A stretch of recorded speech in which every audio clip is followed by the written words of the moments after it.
Hello and welcome to another episode of Let's Talk Tobago. I'm Davia Chambers. Today we're at the Tobago Plantations, home to a beautiful 18-hole golf course, as well as the luxurious Villa Rona. It is our backdrop for today's program, and as we do every week, we'll get you updated on this week's major stories, all in the next half hour. All you've got to do is relax, and we'll fill you in on all the details, starting of course with this week's headlines. Tobago gets ready to host the return of World Food Day celebrations for 2022. Castara gives us a taste of the community as part of Tobago's 60th Jubilee celebrations. The University of the Southern Caribbean gets a special guest as it hosts its first chapel session for this academic year. And later, we tell you about all the art on display in Northeast Tobago and the role this project is expected to play in helping us protect our environment.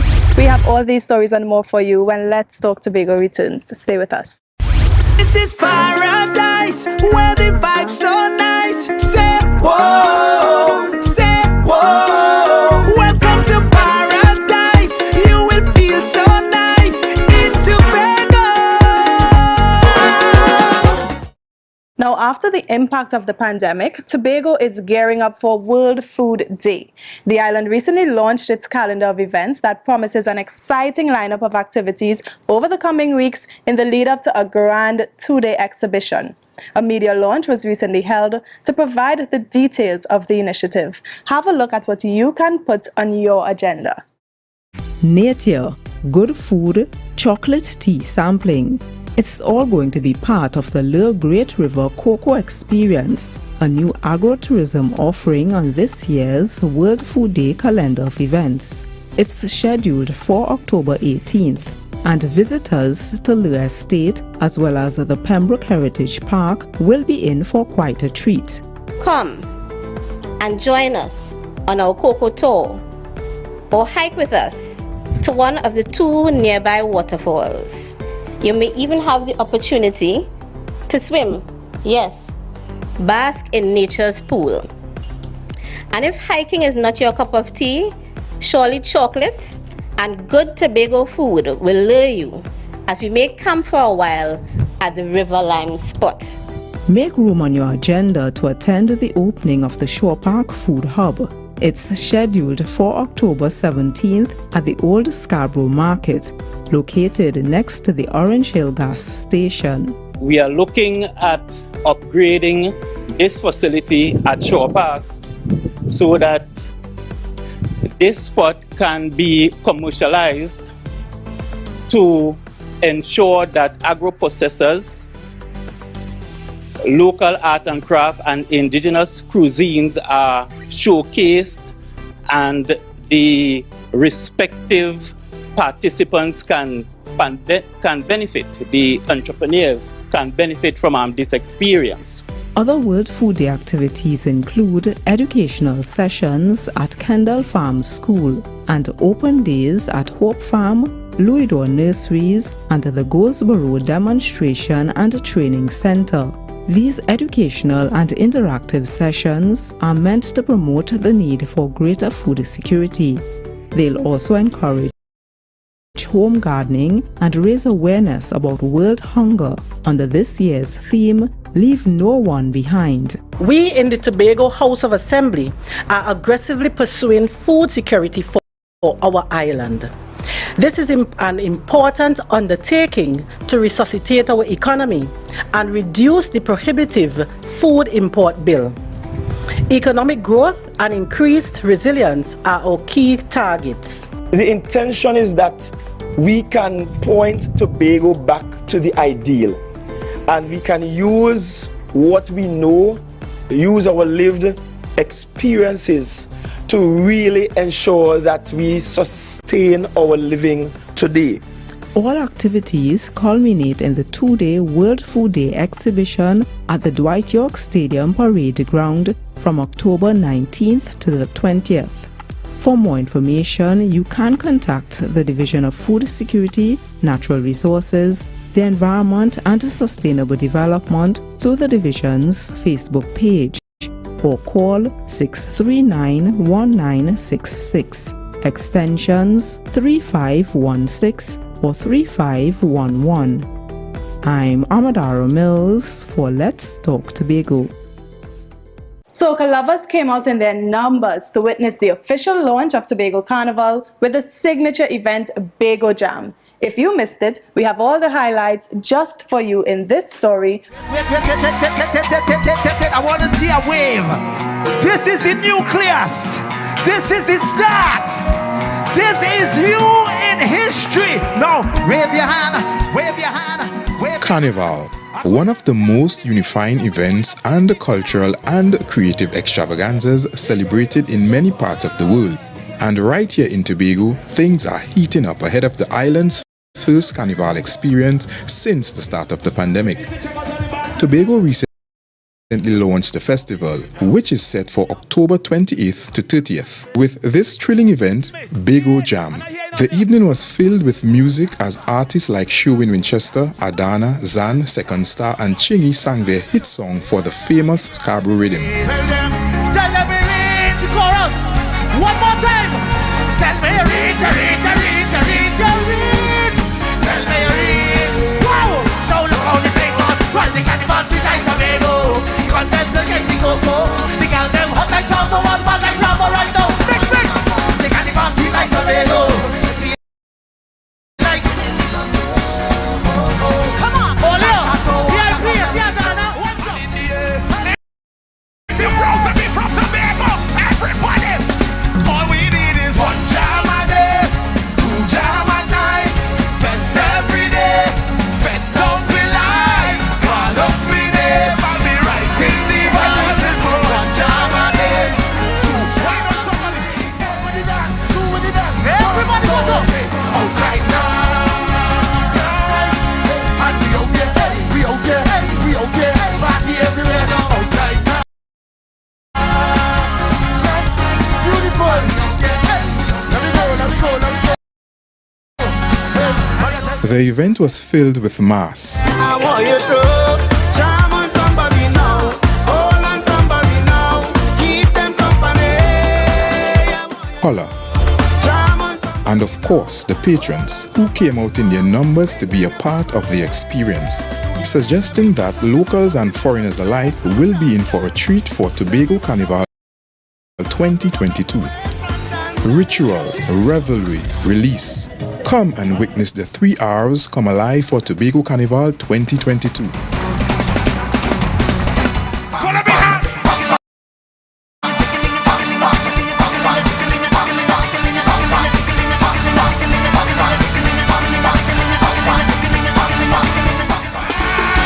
We come to mash it up, shell it down. We come to mash it up, shell it down. Come now we mash it up. Stop, stop. Drink a mark and play. Jump on to your rabbit. Jump on, make a match on it. Jump on to your rabbit. How could they? How could they? How could they tell you? When we gon' make them jump. We gon' make them turn up. We gon' make them whine. We gon' make them free. One, get ready to go. In this botanical, this carnival, I want you to find your way. Everybody on stage. If you're coming down from the mountain, we're doing them beating in town. Bago Jam was held at the Shore Park Complex car park. I'm Marlon Gottsliben for Let's Talk Tobago. Jump up. Castara is known for its weekly bonfire nights and conscious lifestyle. Visitors from near and far often flock to the northern community to experience these and many other events. So as the country celebrated its Diamond Jubilee, Castara was not left out. The conscious Castara bonfire event was definitely one to remember. We have the highlights in this video collage. Enjoy.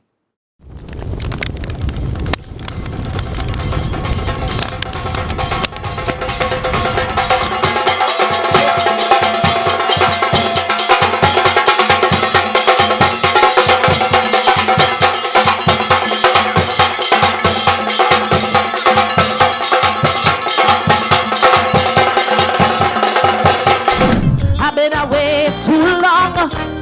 This bank strong, strong, strong. It gets a call out sometimes I feel I will die. No lie, can't take no more problems.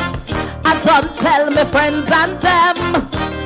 Sayonara, adios, and goodbye. Cause there's a land so warm and free in the Caribbean calling me. The drumming of the natives I can still hear. Will be the ultimate privilege to reconnect with my heritage. So when you miss me, just know I will be there to harvest the shed, Tobago.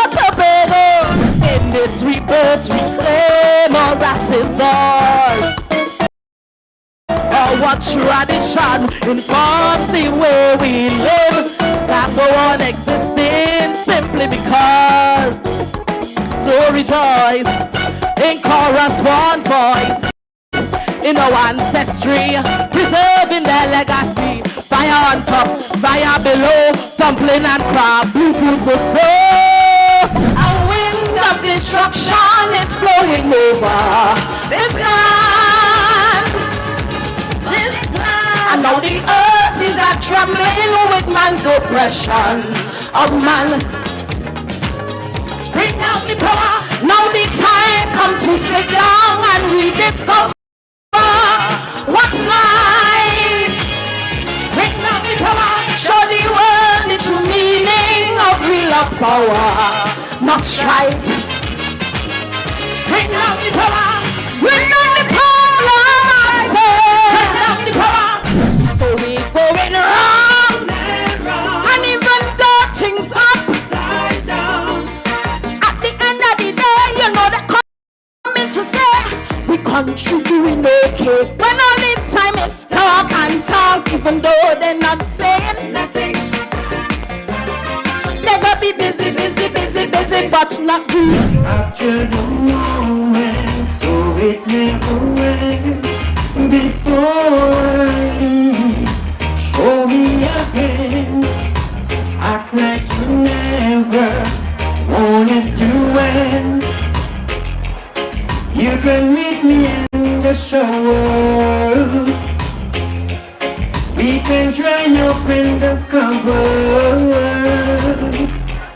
and take advantage of each other. Before I leave, yeah.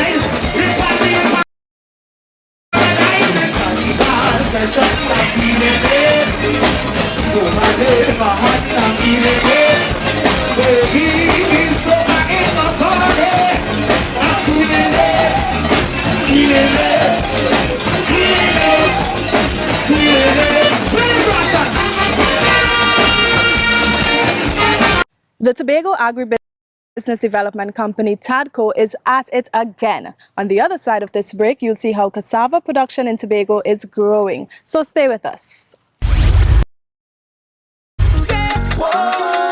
Welcome to paradise. You will feel so nice in Tobago. This party island, the vibe is strong like white rum, boy. Party sweet on the road. From your reach, you go know. Welcome back to Let's Talk Tobago. Now, the Tobago Agribusiness Development Company, or TADCO, continues to ensure that farmers are well equipped to consistently supply the company with quality produce. In this case, the focus is on increasing cassava yields. We'll tell you more about this in this story. Harvesting at least 50,000 pounds of cassava at the end of a crop cycle is an achievable goal. That's the position held by the Tobago Agribusiness Development Company, TADCO. So educating farmers about how they can get the highest yield out of their cassava production is one of the key messages explored during this 2-day cassava workshop at Shore Park Complex. The seminar is the second of its kind spearheaded by TADCO.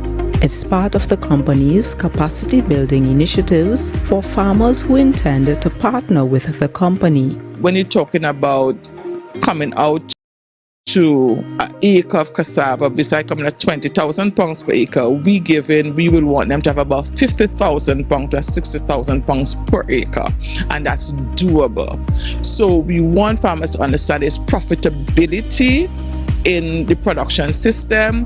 Gone are the days when you feel like some a partner tell you this and you tried. We want to tell them that there's a system, there's an approach, so that at the end of the day, what you get is what you put in. Great yield, fantastic end result from the efforts and the input that they would have put into production. Farmers have also been made aware of the methods they are required to use to achieve quality produce for processing.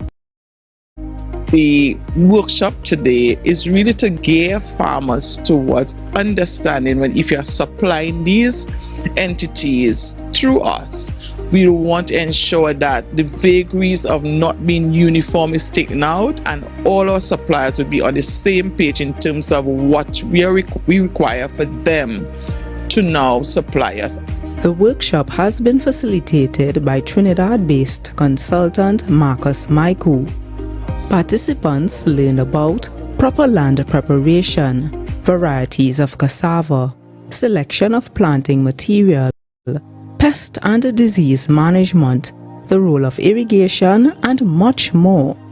I think we're getting the support from TADCO, the information, the training, the exposure. So it helps to really build the capacity of farmers in going forward. I think it is a very good thing that the Tobago House of Assembly has embarked upon to ensure that we are fully equipped with the scientific nature of crops and things like that. Coming out of this educational session, TADCO expects that several farmers will sign contracts. Then they'll start supplying the company with the required amount of cassava needed for processing and consumption. I'm Amadara Mills for Let's Talk Tobago. The University of the Southern Caribbean Tobago Extension Campus recently hosted its first chapel session for this academic year for both new and returning students. But this one was a little different. How? Well, Chief Secretary Honorable Fali Augustine stopped in, bringing them words of encouragement as the students continue their educational journey. Listen up.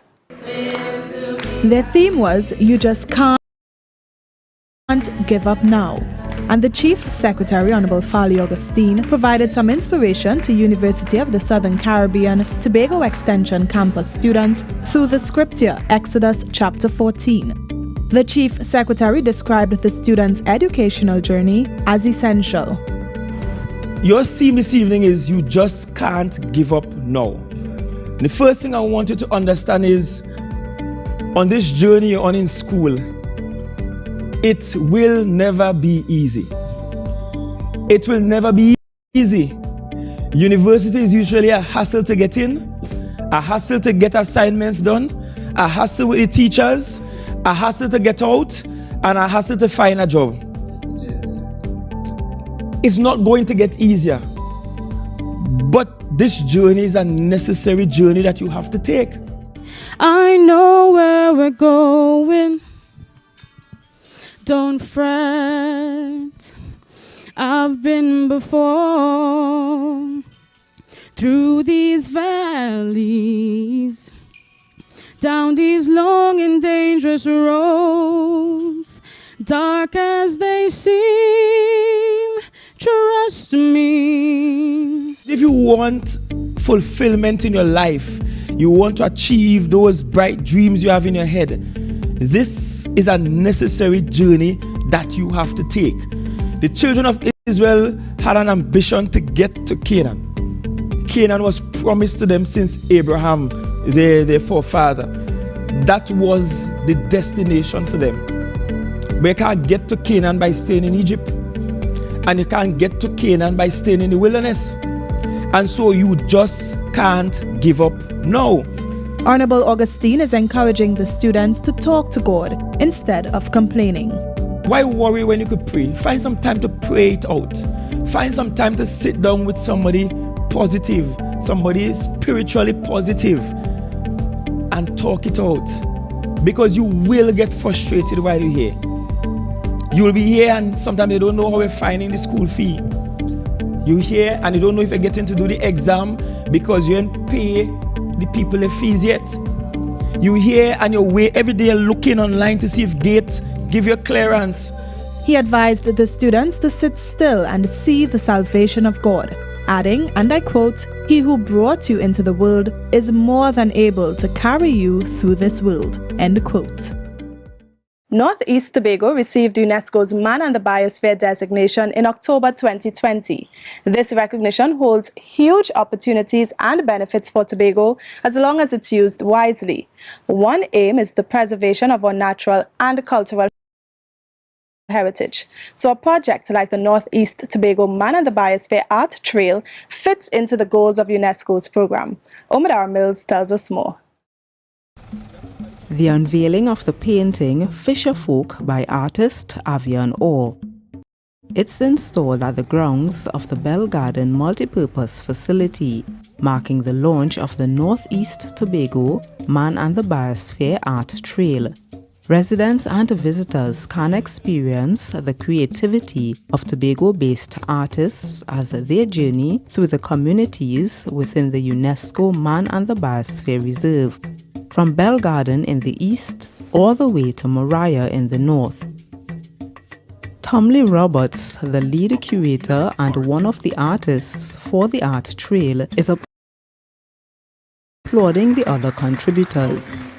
Their works include Earl Manswell's Squeezing Cane, Jason Ned's Coco Dancer, Boys at Play from Chris Thomas, Biosphere created by Corice Wright Kerr, Competition done by Israel Melville and Kishang Jacobs Pollinator. This time around, we now have the privilege to walk through a community, drive through a community, and actually celebrate the art by our local artisans. So we now have the opportunity to leave an indelible mark on the development of our country and the island. The Art Trail project originated from the Environmental Research Institute of Charlottesville, ERIC. The initiative helps to promote the objectives of the Man and the Biosphere status. This international recognition focuses on activities and programs that foster natural and cultural preservation, eco-friendly businesses and recreational activities for both our land and sea, and the promotion of research and educational opportunities. The Northeast Tobago artists and our team aimed at reminding people how precious our environment is, how much we are connected to it, and how much we depend on it. Many of us will connect with paintings from childhood memories that are so dear to us. These are memories as well as environment we currently live in or worth preserving, taking care of and improving. The initiative has gotten support from the Trinidad and Tobago United Nations Small Grants Program, as well as various divisions of the Tobago House of Assembly. It will polish our tourism product and boost awareness of our prized natural resources and encourage greater conservation efforts. Thank you for your commitment to environmental conservation and development and for partnering with us. The Division of Food Security, Natural Resources, the Environment and Sustainable Development is pleased to be associated with this project. What is happening with these art installations is that we are forcing people to stop and to look, to park up and to come out, to take a photograph. to understand how our people for generations, for many generations, have lived in harmony with our environment. This sculpture, titled Are We Own, made by Tomley Roberts, stands tall along the art trail. It was unveiled earlier this year in celebration of UNESCO's Man and the Biosphere program's 50 years of existence. It's located at the Main Ridge Rest Stop facility in Bloody Bay. Other land and marine-based sculptures will be revealed soon as part of this art trail experience. I'm Amadara Mills for Let's Talk Tobago. So we have to take another break, but do not go away. Let's Talk Tobago. We'll be right back. Stay with us. Villa Rona is a 4-bedroom property located on the popular Tobago Plantations gated development. The bedrooms are in 2 wings on either side of the main living area and can comfortably sleep 8 guests. Villa Rona has a spacious kitchen and a luxurious living and dining area and provides all the convenience and comforts you need to make your stay a memorable one. Welcome back to Let's Talk Tobago. So in our final story, we take you across the Glen Road as some youth workers on the island are being certified after multiple sessions of specialized training in project planning and implementation, leadership, management, cognition, crisis response and conflict resolution. They're ready to jump back into the world of work. Youth development staff at the Division of Community Development, Youth Development and Sport are keeping up with the ever-developing world around them. They participated in a workshop series that will contribute to the advancement of their work. Workshops like these are critical. They remind us that our approach needs to be multifaceted and balanced to effect tangible change. In the end, the employees were recognized for their time and dedication in completing the program. I would just like to salute those participants, and we look forward to your engagement in this space and the actualizing of the information that you would have received. I feel it is safe to say that Tobago is a better place because people are more educated as a result of this program, and others like it, I suspect, that will come in the ensuing months and years. The training sessions were compact and will strengthen the ability of officers to lead the charge for youth development in Tobago. What we attempted to do with this particular training was to select youth officers and young persons who are advocates, workers, and who generally support persons in the sector.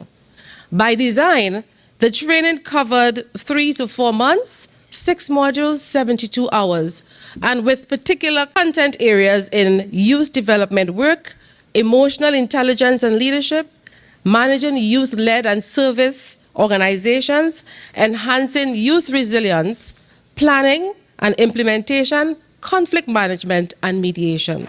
This youth auxiliary officer extracted every possible nugget from the training sessions. He believes his work will benefit from the course materials. There's never too much to learn.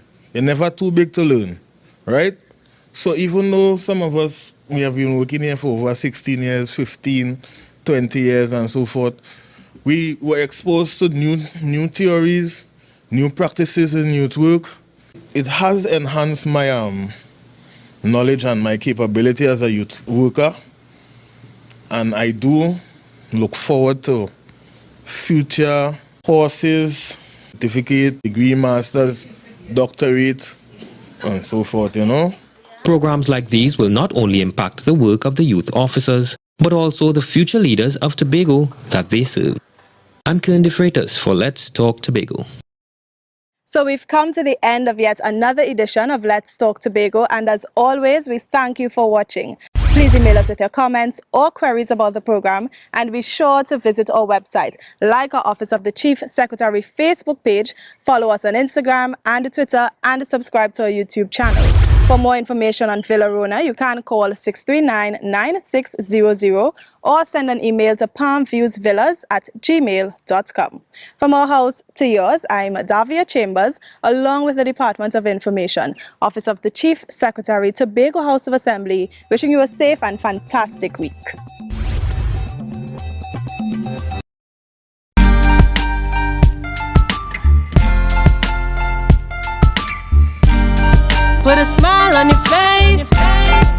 you're moving from place to place. Good morning, good morning, morning, good morning, morning.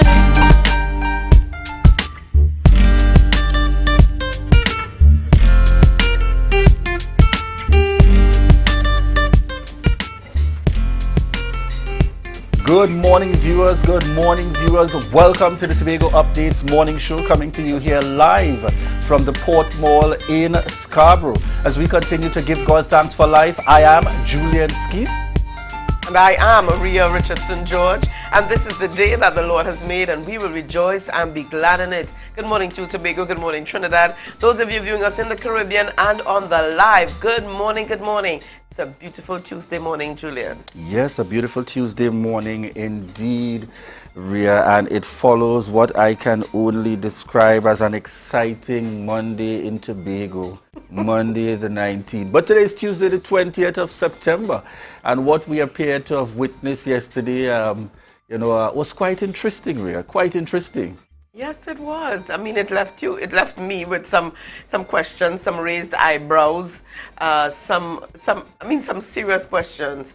I heard Mr. Duke even, and I want to say congratulations this morning to the newly appointed Deputy Chief Secretary, Dr. Faith B. Israel. Yes, on her appointment yesterday. I want to say congratulations to her. And we got the photo on screen there of Chief Secretary Bali Augustine and the new Deputy Chief Secretary, Dr. Faith B. Israel. Congratulations indeed going out from the entire Tobago Updates family. Most definitely. And then, I'm here, we heard from the former, he's now the former Deputy Chief Sec, but yet political leader of the PDP yesterday, indicating that this is not over. Mr. Duke would have spoken to the issue. I heard during an interview with one other member of the media asking about, whether this was sabotage and etc. And one wonders what is the next step. And Mr. Duke indicating that this ain't over, you wonder what would be the next step and how things would continue to unfold. There's some who are saying, finally we can breathe. There is now a resolve to the situation. But is there really a resolve to the situation? And then on the heels of that, even during the nomination process, one wonders why did the minority leader nominate Mr. Watson Solomon Duke as a potential to the very position that he just walked away from. He just gave up. But one wonders why. What happened there? Ria, you are putting it nicely. I'm confused by Kelvon Morris as minority leader, and more so as a member of the People's National Movement, because here it is, you walked in with Watson Duke first things first, as far as my information indicates in terms of the arrival within the space, and then further to that, you proceed to nominate Watson Duke when you had the opportunity. Then your political leader, which is Ansel Dennis, makes it clear and reminds people. He was also seconded. Right. That nomination was also seconded by the councillor. By the councillor. Then your political leader, following that whole thing, made statements to the effect of reminding Tobago that Watson Duke is unfit for office, but your minority leader just nominated him.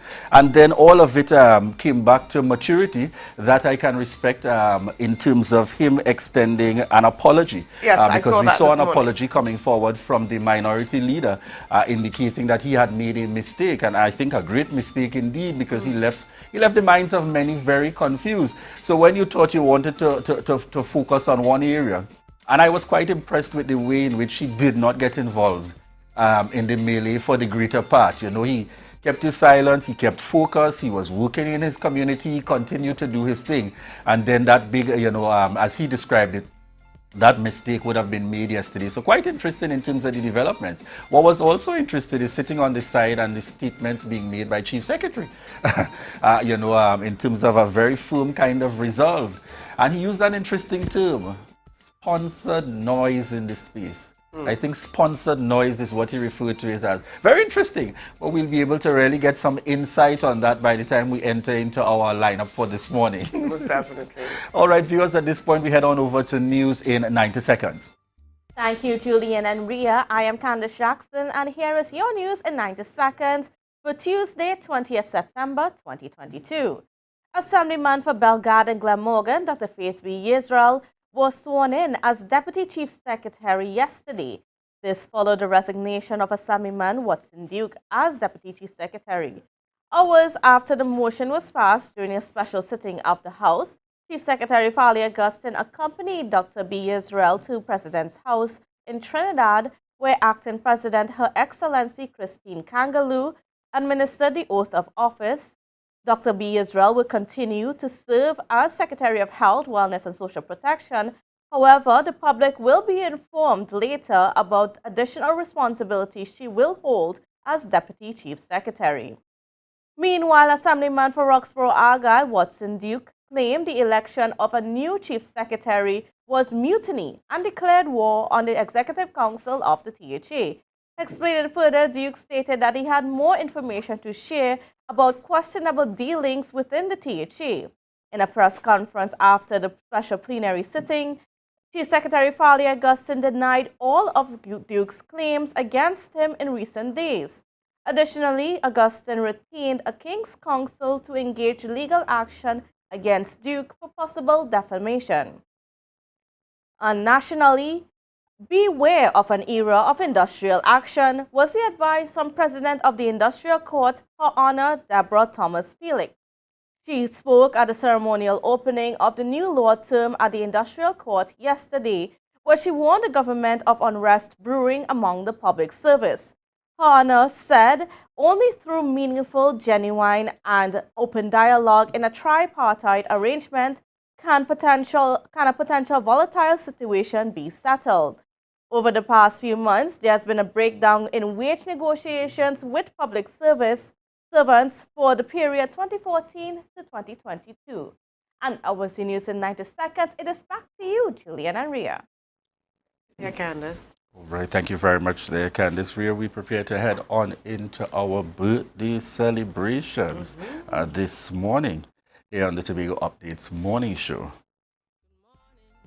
All right, so we kick things off this morning with Sterling Dyer, brother of Drew Dyer, and I call them the Dyer boys. I think he's probably the first Dyer boy. So Sterling, happy birthday going out to you, love. This is another shot here of Sterling and his family, his mother on the far right? Yes, well, left on your screen. Left on your screen. All right, so happy birthday going out to you, Sterling. Lots of love from the Tobago Updates family and from your family and friends.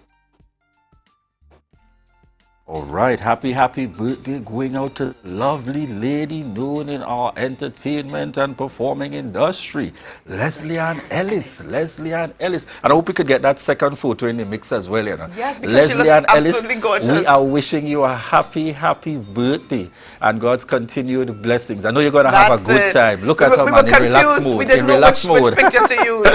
In relaxed mode. So we use the both of them. Yeah. All right, so wishing you a happy birthday, Leslie Ann Ellis. Sending birthday shout-outs to Jaisha Digans. Jaisha Digans, it's your day. I want to wish you a happy birthday coming from the entire Tobago Updates family. Jaisha Digans. And this is Althea is it Sukia? Sukia. Althea Sukia, happy birthday going out to you, Althea. Trust that you have a great one today. My good friend out there, Cindy Jack, celebrating her birthday, wife of Keith Jack. Cindy, love going out to you this morning. Trust that you have a great one. All right. All right, and we've got Tracy Davidson Celestine celebrating today. And we want to wish her a happy birthday and God's continued blessings, Tracy Davidson Celestine. And we also have in the mix this morning Senator Nigel De Freitas. We're wishing Senator Nigel De Freitas a happy birthday. And Sean Lovell celebrating his birthday. Sean, trust that you have a really great one today. God's blessings upon you and love from the Tobago Updates family. All right, Julian. All right, so it's been indeed, folks, as we head on in, Ria, the topic at hand, the happenings of yesterday, the PDP happenings, the happenings at the level of how does this impact the administration, the happenings in terms of the involvement and enter in the mix as minority leader. And who do we have on our rundown to start those discussions with us this morning, Ria Richardson, George? And this is a case of really rolling with the big boys. We've got Dr. Winford James starting us off this morning with on the discussion, the PDP crisis, the way forward for Tobago, and then we move on. All right, and who else do we have on the lineup here? We've got Jamila Joseph Nichols, who is going to be on the program. She's the director of the Women's Ministry for the Tobago Mission of Seventh-day Adventist. And on the program, she's going to be chatting with us on End It Now, Island-wide motorcade. I want to know, end what now? We want to know more about and what now. So we look forward to those discussions this morning. And don't worry, viewers, we're pausing just for a few. And this is our reminder to you. This is your opportunity to share the live, share the live, share the live.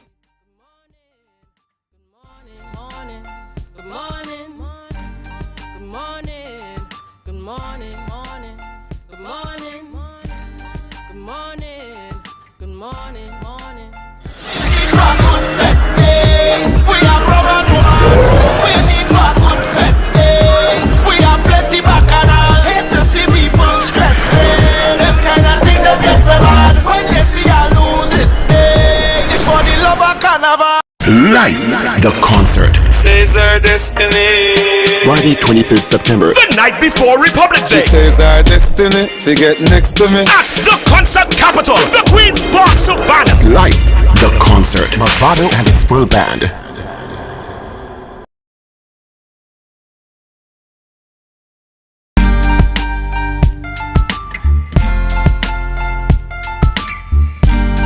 Put a smile on your face when you're moving from place to place. Good morning, good morning, morning, good morning, morning. Good morning, viewers, and welcome back. It is 7:14 a.m. and this is the Tobago Updates morning show coming to you here live from the Port Mall in Scarborough.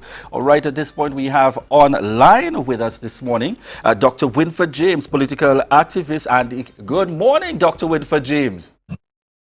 Good morning, Julian. Good morning, Ria. Good morning, Tobago. Good morning, Trinidad and Tobago. Let me start off by observing that I am not an activist. I'm an analyst. All right. If you can allow that. Yes, thank you so much for that correction there, Dr. James. As we get the conversation going immediately, heading straight on in, your initial thoughts on the happenings yesterday? I thought the right decisions were taken. Duke had resigned. He sent his letter he addressed his letter to the Chief Secretary as the top executive in the House. The Chief Secretary sent the letter to the presiding officer and the President of the Republic. And of course, they went down to Trinidad and after, of course, the House elected the new Deputy Chief Secretary, that is to say, Faith B. Israel, they went down to Trinidad to have Mrs. Brebner sworn in. I don't know that there was a better decision. You know, the Tobago House of Assembly Act is a special act designed to take care of the administration of Tobago. And there is no law in it that says, that speaks to resignation. And there is no law that says if you don't do this in a particular way, you are going to be guilty of something. There was no law to break. But the letter from Mr. Duke was circulated, so to speak, in the governance space of Tobago, in the House. So what did it matter if it didn't go to the right person, to the extent that we can determine who is the right person? And I've used the analogy that if I am president of a credit union, let's say Mount Pleasant, and I resign, and I send my letter of resignation to the vice president in the absence of any law that says this is how you must do it, Are you going to reject it? Can you really prevent the man, prevent me from resigning? I don't think you can. So it's a sensible decision, I think, that was taken yesterday, and I'm glad that it turned out without any big hullabaloo from anybody who might be pedantic enough to say that, you know, that's not the right, that was not the right person, the chief secretary was not the right person. So we now have a new deputy chief secretary, and if she's given the portfolio that the former deputy chief was given, and she executes in a way that he did not, I think Tobago is in for some very exciting times. Okay. Go ahead. Dr. James, one of the questions, and it's always good to see you, sir, but one of the questions on the minds of the people, who were viewing People of Tobago was, what could have entered the mind of the minority leader, Kelvin Morris, to even nominate Mr. Watson Duke, Mr. Watson Solomon Duke, for the very position that he just vacated, the very position that he just, excused himself from? Now, I hear people condemning Kelvin Morris, but I don't. I think Kelvin was pointing to the farcical element in the proceedings. Farcical in the sense that he did not expect matters, political matters, governance matters, to have reached the stage that they did. He did not, and nor did most of us. Not that what happened could not have happened. Clearly, it could have happened, but it is not something that we were looking forward to. And we knew that Duke had endorsed Farley in Roxborough, other places as well. But I think the first endorsement came in a meeting at Roxborough, and he said that Farley would be the leader of the campaign and he would be the chief secretary if they won. So, and they won 14-1. I think what Kelvin was doing was to show that even if matters went as smoothly as they apparently were going, that there was a farcical element to it. Now, I'm saying this because Kelvin must have known that he did not have anybody to go along with him in the seconding process. If he nominated, he must have had a sense of who would second. And if it's Petal Daniel Benoit, have I got that right? He must have known as well, because that's a simple thing, you know. He must have known that because Mrs. Daniel is not an elected assemblyman, she could not participate in the vote. The vote is for elected assemblymen. So I think Kelvin is smart enough to know all these things. And because I think so, I believe he was pointing to a certain farcical character to what has happened to Tobago over the last few weeks. It has been farcical, as you know. Duke has been jumping from one issue to the next, and you can hardly keep pace with him. And it's not as if we can make sense of what he's doing. I heard you bring us up to date about what he said after the event yesterday.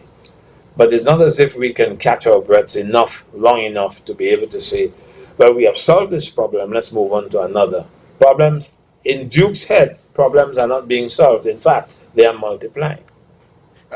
Dr. James, the note on which the direction you're heading there, interesting enough, when the press conference took place, and that was the one that happened out of the head office in Trinidad, where he indicated verbally and announced his resignation from the Tobago House of Assembly, he indicated at the time that he was not going to be fighting with children.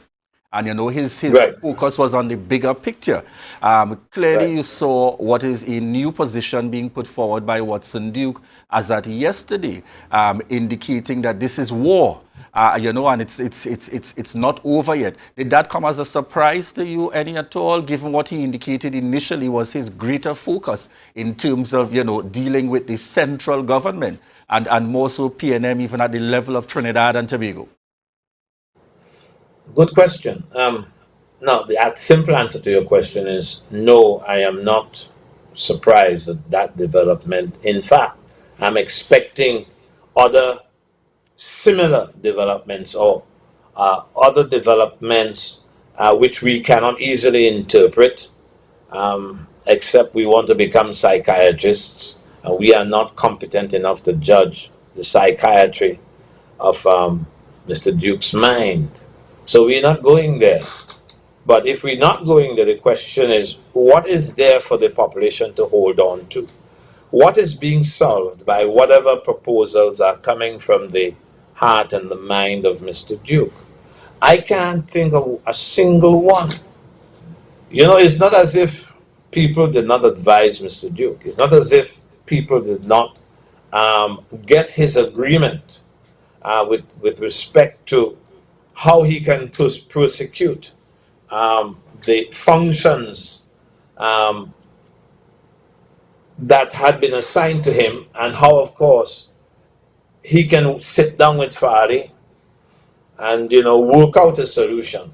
But he keeps jumping from one issue to the next. You know, he went to St. Lucia and he's talking about, you know, the big islands and the small islands coming together, and our allowing everybody to use his phrase, to just fall in, you know. And now he's talking about what? He said to us that he would not be contesting anything in the House itself. He would attend meetings, but he would not engage his colleagues, political colleagues, by the way. They are still in the same party. But he would not be engaging them in the House, but he certainly would engage them outside. But on what issues? And now I'm hearing from the news this morning that he's speaking of something called mutiny. Yes. Mutiny. Now where is the mutiny? So you guys in the news have to sit down, as we say, and have him explain to us any issue at all that has been raised by him. He drops these ideas on the public, does not develop them. People get carried away by, you know, something that sounds so flatulent. It sounds so fluffy and full of chaff. You have no content that a logical mind can follow and say, all right, Duke is saying, these are my counter proposals. When he said, for example, the political leader of the PDP should instruct the chief executive officer in the House, that is to say, Fale. I mean, what is the argument that he's presenting to the public? Why should that be so? And how can that be effective? It is those kinds of things. So you're going to hear the next time there's a conference. Let's call it a post-cabinet, a post-executive council news conference. We're going to hear other things as well. And of course, the charge of corruption and so on is a charge that he has to be very careful about. He has called names, you know. And Mr. Augustine is protecting the House and himself by hiring senior counsel. So we need to protect Mr. Duke because he is part of us, you know. It is his, when I say his party now, I mean he is part of the PDP. I don't agree with him that he built the party. There are so many young professionals who joined the effort to improve the PDP as a political organization. So the thing is, Mr. Duke keeps jumping from one issue to the next without dwelling on any and deepening whatever his concerns are so that intelligent people can engage with him properly. Okay. Dr. James, as a political analyst, you would have followed the politics of the day, the politics over the years. in this particular case? Is Mr. Duke's case a case of a politician gone rogue, a politician out of control? Rogue politician? I don't know what that can mean. Politicians, it seems to me, will do things for their self-advantage. In Mr. Duke's case, remember, he is the political leader of the PDP. And because of a perception that he had come to accept, that the public did not find him palatable enough, that if they were going to win the election, they had to put somebody else. And they fell in love with Farley. They still are in love with Farley, even though they admit that there are some mistakes that he has been making. For example, he talks too much, and he does not sufficiently develop his thoughts before he goes and speaks. And he has a way of being very garrulous, and he spends a lot of time on issues that he need not have spent time on. But the point I'm making is that Duke is moving from political leader to deputy chief secretary. And I believe somewhere in his mind, he may have thought that he could take the office back, that is to say the office of chief secretary, back, once things had, settled down. And he found a way. Not convincing, not persuasive, but he found a way. It backfired in his face, people did not bite at all. He issued a video that went viral, and in the video, it is clear that he misrepresented the facts. When you listen to some of the principals involved in what happened in New York, you realize that Mr. Duke had misrepresented the facts, so that his credibility sank. And in any case, Farley kept telling us that Robinson and others, some of his collaborators, were wise enough to separate the functioning of the Tobago House of Assembly from any political party. The House of Assembly does not recognize political parties. And I think Duke did not give sufficient regard to that little detail. And now Farley is saying, we are in the House, we have been elected, we were elected as individuals. Oh, it is true that we belong to a party. But in terms of the governance, the House of Assembly does not recognize a political party. So Duke cannot manipulate the party, the PDP, in his own advantage, in his own interest. He can't do that. Or it doesn't seem so to me at this time. But I think he's looking to see what's possible, because I think he still wants to be in charge. The question is, can he be in charge if the people don't want him to be in charge, and if the law does not fortify him in his intention? Dr. Winford James, I want to lean a little more on your knowledge and experience. We have seen where there has certainly been a tension created between the political leader and what was the deputy political leader in the person of Chief Secretary Farley Augustine, to the extent that we have eventually seen the divide, and some saying from day one, it was known that something like this couldn't work. And then we make a quick analogy as well, where once again, we see the same kind of separation in the PNM, where the minority leader is different from the political leader. And the political leader making one statement yesterday about reminding Tobago that Watson Duke is unfit for leadership. And then you have the minority leader having nominated and then extended an apology. Is it that we are likely to continue to see down the road challenges so long as the political leader is not the person at the helm simultaneously of the assembly, based on whether you are in governance or in minority? The PNM realized that problem a long time ago. The PNM knew that there would be, differences of opinion between the person who is in charge of the Tobago Council, right? So you might call that person, I don't know if it is legitimate to call him political leader, but that person is in charge of the council in Tobago. They recognize that, but they also recognize the overall,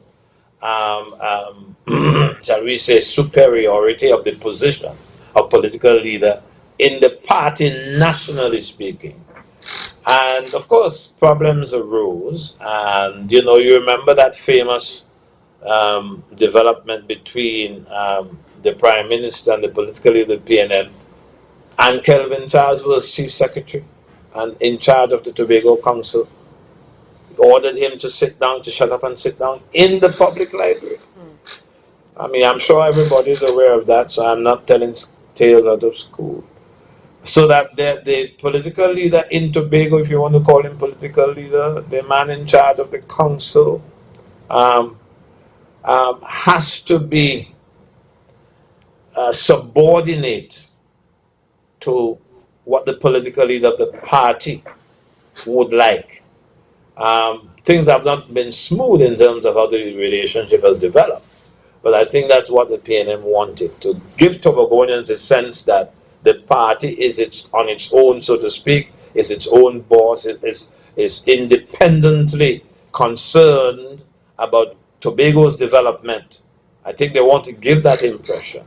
But at the same time, there is the superordinate political leader of the party. They will always have that problem, the extent to which the party in Tobago is autonomous and can take its own decisions and can have the party in Trinidad and Tobago now subordinate itself to their decisions. That will always continue to be an issue between the local political party in Tobago and the national political party. I don't know if I've answered the question, even in part, but I think what I said is important to bring up again. Right? More importantly, though, or in my mind, is that in the country, and in most countries that I know about, that whose political systems I have studied and I know something about, the leader of the political party that wins the election becomes the chief executive officer, the man in charge of the government. They are the same person. When Watson Duke decided to cede the House, the chief executive position, that is to say the chief secretary position, to Farley Augustine, right? He was going against that model. So you now have two people in the PDP. One, the political leader, who is one person, and you have the chief executive officer in the House, the chief secretary, being another person. Now that's a different model. But you remember that the reason why they had to go in the direction of that model is that Mr. Duke was not politically good looking. He was not palatable to the public. And he continues not to be. He has worsened the public sense of his lack of palatability. So, but I don't talk in terms of there being a rogue political leader here and there. I don't know. But if I haven't answered the question, perhaps you can pose it again. But I believe that. Sorry. You dealt with one part, and I want to ask the second part in another way. Yes. You dealt with this side in terms of the situation regarding the PNM, but to get into it specifically, you now have a situation until the membership status has changed any at all, where there will be two factions of the PDP operating in the House. How do you see that working going forward, Dr. James? Oh, you call that factions? Well, there would be Watson Duke and the become PDP. a faction. I don't think that's going to be a problem because, I mean, there might be different ideas raised and prosecuted. But when the time for decision making comes, what in your mind is the bigger faction will always prevail. Yeah. So the question is, what kinds of representation? If Duke breaks his word, as we have come to see that he's quite capable of, and engages his colleague in the House, then he becomes the faction that you are referring to. And if he raises ideas, we would be interested, I certainly would be, interested to follow those ideas, understand them, and to see how they implementation of those ideas can benefit Tobago. But it's not going to be problematic decision-making wise because of the majority that the Fali faction, if you want to put it that way, has. It's going to be now 13 versus Duke, that's 1, and Kelvon, that's 2. That is to say, assuming that Kelvon will never vote with the PDP in the House. So numbers-wise, the Fali faction seems to be sitting pretty well. Okay. Dr. James, even as we move forward here, what should be the next step? And even with that question that Julian posed, you know, according to the THA Act, is this allowed for within the THA Act, Mr. Duke, sitting not with Fali and friends, the current administration, not sitting with the opposition? How is this supposed to work according to the THA Act? No, the Act doesn't tell you how to sit. The Act doesn't tell you where to sit. This is a political convention that has developed over time. And so people on the governance side will, you know, maybe for purposes of collaboration, consultation, and I suppose good order, will sit on the side where it is believed that they share the same views and that they will collaborate as a party, even though the House, I mean the Act, does not recognize political parties. So Mr. Duke can sit in a different place, a place different from the place where his political colleagues, on paper at least, sit. That is not a big issue once people can speak. Now, you know, Mr. Duke likes to give the sense that he's a maverick. And that maverick quality has been expressed recently in many, many ways. If you want to say that he's behaving as a maverick by sitting away from his colleagues, I'm sure you will be right. If you were to say that, you would be right. So, but these are minor matters. If you ask me what is the way forward, I would be focused on how we can get the best autonomy bill for Tobago. How the PDP party can be structured to properly help the executive in the House to run the government of Tobago. What are the political organs that must be developed within the party, and how would the party go around to the communities and get their views and bring their views to the House for the House to factor those views into its decision making. Those are the more important questions. The party, the PD party, is not organized for that. In fact, the PLM party doesn't seem to be organized for that either. And then within the House itself, especially with 14, now 13-2, 14-1, now 13-2, Fali has enough resources to split the number of secretaries and assistant secretaries into a model that allows some of the elected members, you know, to provide oversight for the decisions that the cabinet, the executive council, will make. You see, even if the law doesn't specifically cater for that, there are things you can do outside of the law, but in accordance with the law, so to speak, or not without violating the law. There are things you can do which could improve the extent to which people provide insight for the government. You know what? All we do now when we support a party is vote, you know, and I suppose become activists on various levels. but it's essentially our vote. And after the vote, we leave the elected people to follow their own discretions and not to benefit from the multiple and very good discretions and insights that reside in the population. Those are far more important than where Duke sits in the House and how he intends to engage with his colleagues, either outside or inside or wherever. Dr. James, as we prepare to wrap this morning's interview, final question to you.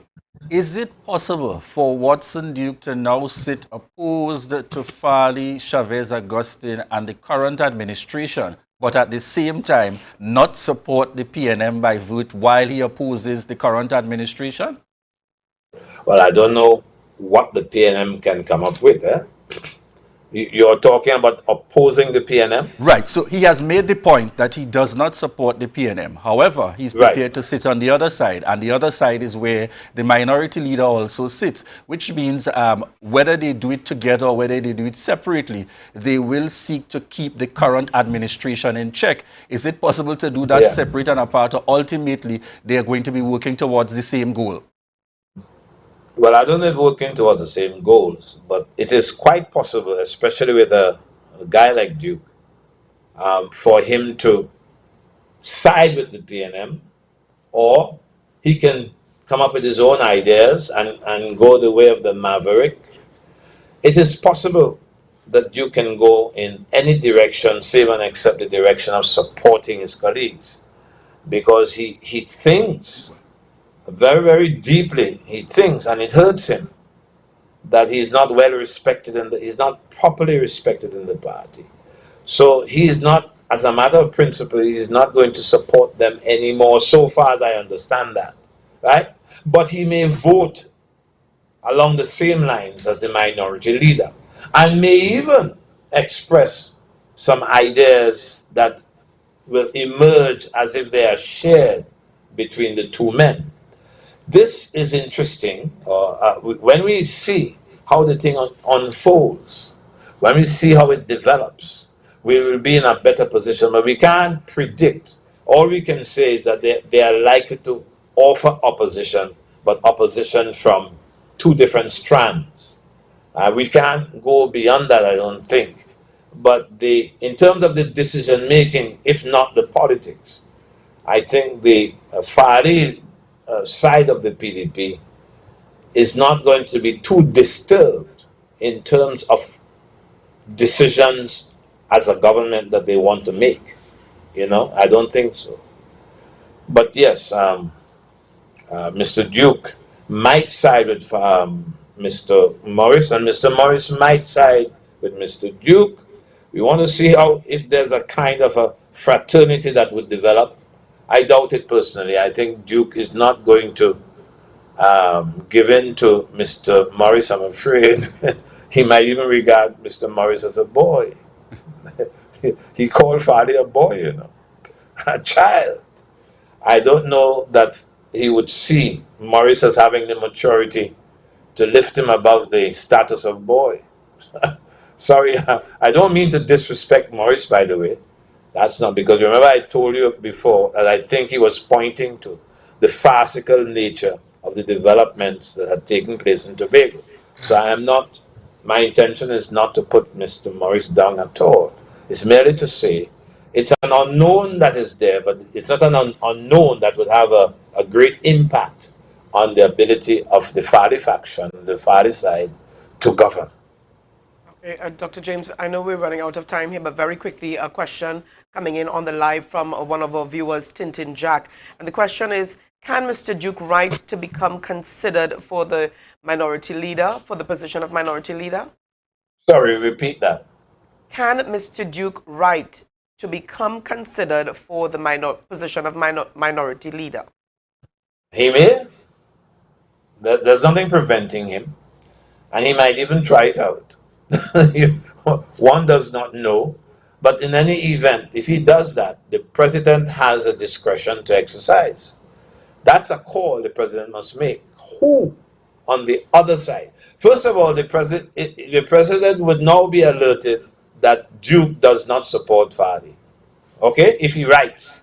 Okay, so he writes. But then there's a minority leader in place. And they have the same numbers, 1. Yeah? 1. Remember that the councillor comes in as a result of there being a minority leader. Right. So Duke might want to take over that advantage from Kelvin Morris. And the question is, since he is a party of 1, right, in his practical politics, and since Kelvin is a party of 1, if you allow that Petal comes in only because he's a minority leader, then the president will have to determine whether in fact she should keep Kelvin as minority leader or replace him by Duke. She has a discretion. I have my own views on the matter, but the president must exercise those views, and it will be a happy development if she explained to the public. Suppose she changes, or whatever she does, she keeps Kelvin, or she changes him. She would have to explain to the public, because the law doesn't allow for it, right? She has to explain to the public the basis on which she has taken a decision. That would be an interesting development. All right. We got to leave it there for now. Dr. Winfred James, political analyst, thank you so much for joining us here. And we'll certainly be in contact because we anticipate, as you have said, there is more to come as we go along, looking at the operations and the movement of this current administration and the Tobago House of Assembly as a whole. Viewers, we want to thank you so much, those of you joining us via Gael, those joining us via MNE TV, those connecting on Street 91.9 FM, and those listening on Smash Radio. And to you, the viewers online, this is our reminder to you to share the live, share the live, share the live. I don't want to pick your brains. I just want the microphone. Take the mask off your face and look at me. You're moving your ways. Entertainment. Yes, we're bringing it to you. Tobago Updates. It's all about the new entertainment show, the VIP Experience, hosted by your boy Snoopy. Tune in every Wednesday from 8 p.m. and on Saturday mornings at 9 a.m. We're bringing to you the best Tobago has to offer. We're showcasing interviews, music, and everything that is fun. So join me on Tobago Updates for the VIP Experience. Yeah, man. Watch how you're back on me. Like about to overload. Watch them sexy Tobago woman. Beauty from head to toe in the sun. You too don't need no lotion. The best place to stay in Tobago is at Thorn's Place, with rates starting as low as 200 TT. Call or WhatsApp 745-7306 or 682-8676. We are located uptown Scarborough, 5 minutes away from the port. Remember, at Thorn's Place, our aim is to make your stay safe and affordable. MI4 Security Services Company is the most advanced security service in Tobago. Ask about our cash in transit service. It's safe, risk-free, reliable, and timely. We provide safe banking delivery for all business types and sizes with highly trained staff, 24/7 monitoring, coordinated emergency response, and a well-maintained fleet of armored vehicles. Contact us at 660-7723 or visit our website at www.mi4securitytt.com to sign up today.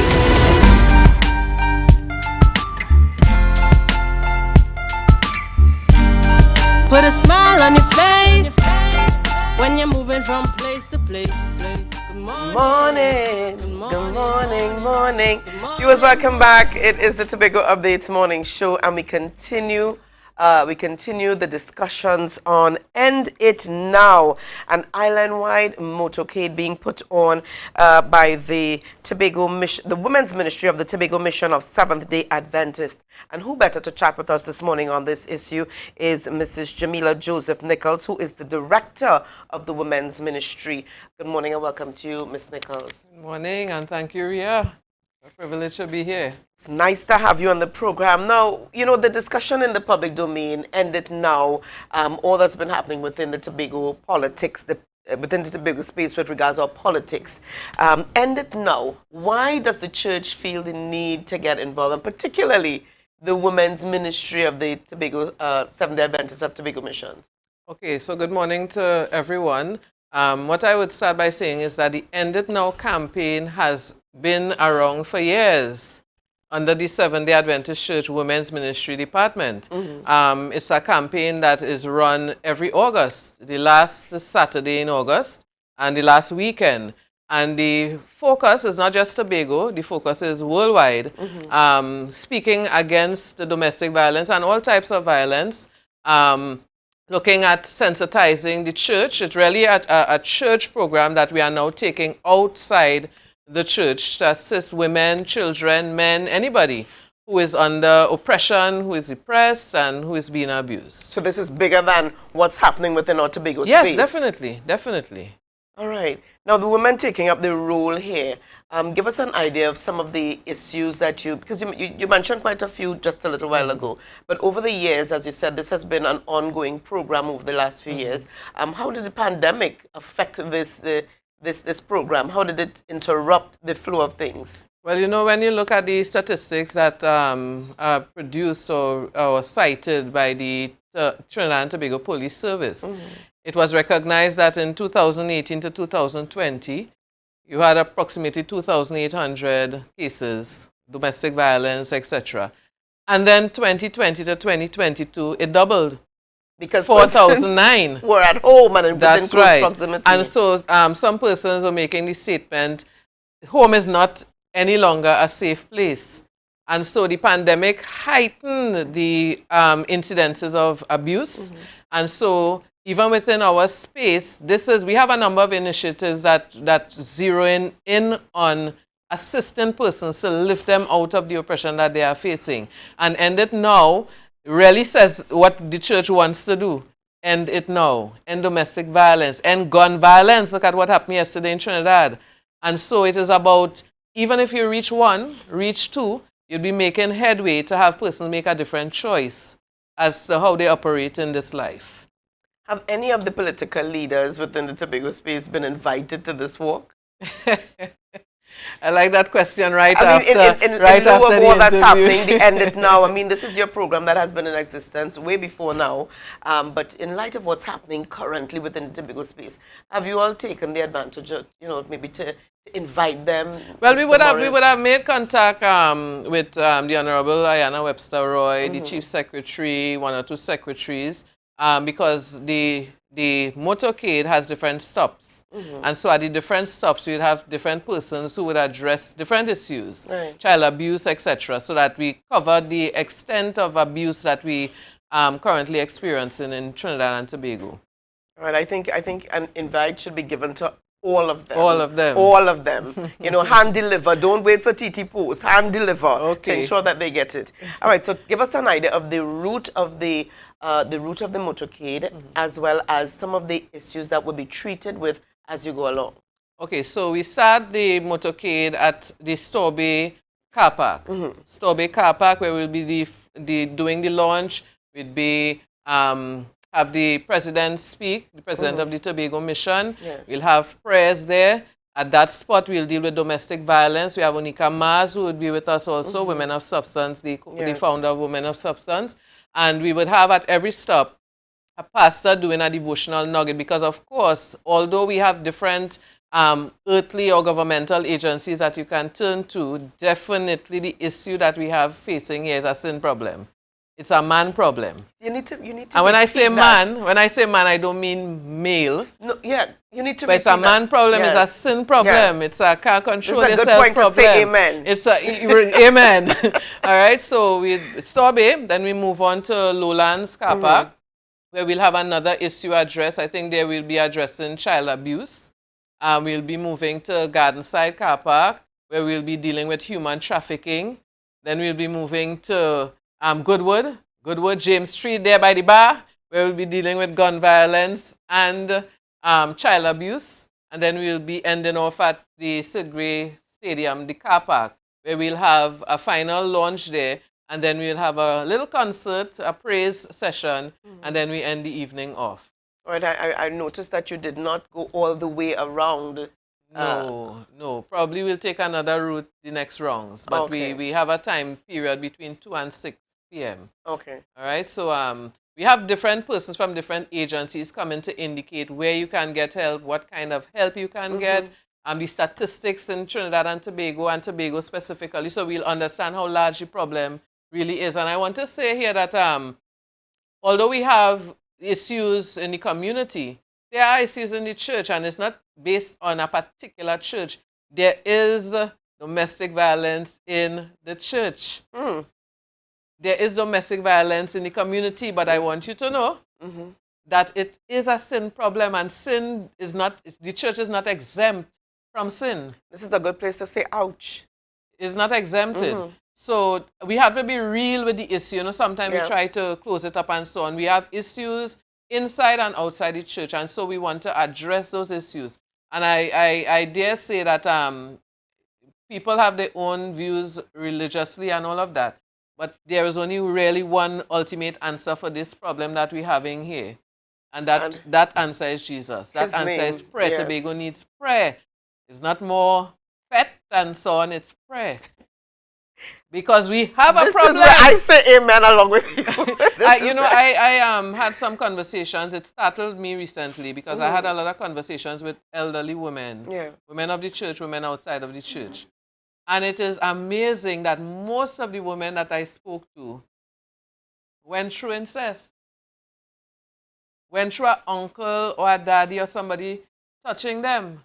And I said, it startled me because I am thanking God I didn't have those kinds of experiences, but so many adult women had those experiences and kept their mouth shut until the person passed or something like that. We have to be able to encourage even our children to be able to feel comfortable to reach somebody and to indicate that there's a problem, because it affects them psychologically as they grow. It affects the family, and that's why you have so many dysfunctional families, people trying to deal with hurt and still make it financially and still take care of their children, etc.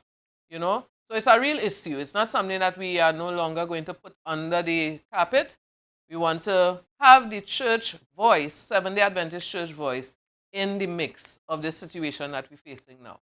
Time to take the mask off. Yes, time to take the mask off. That's right.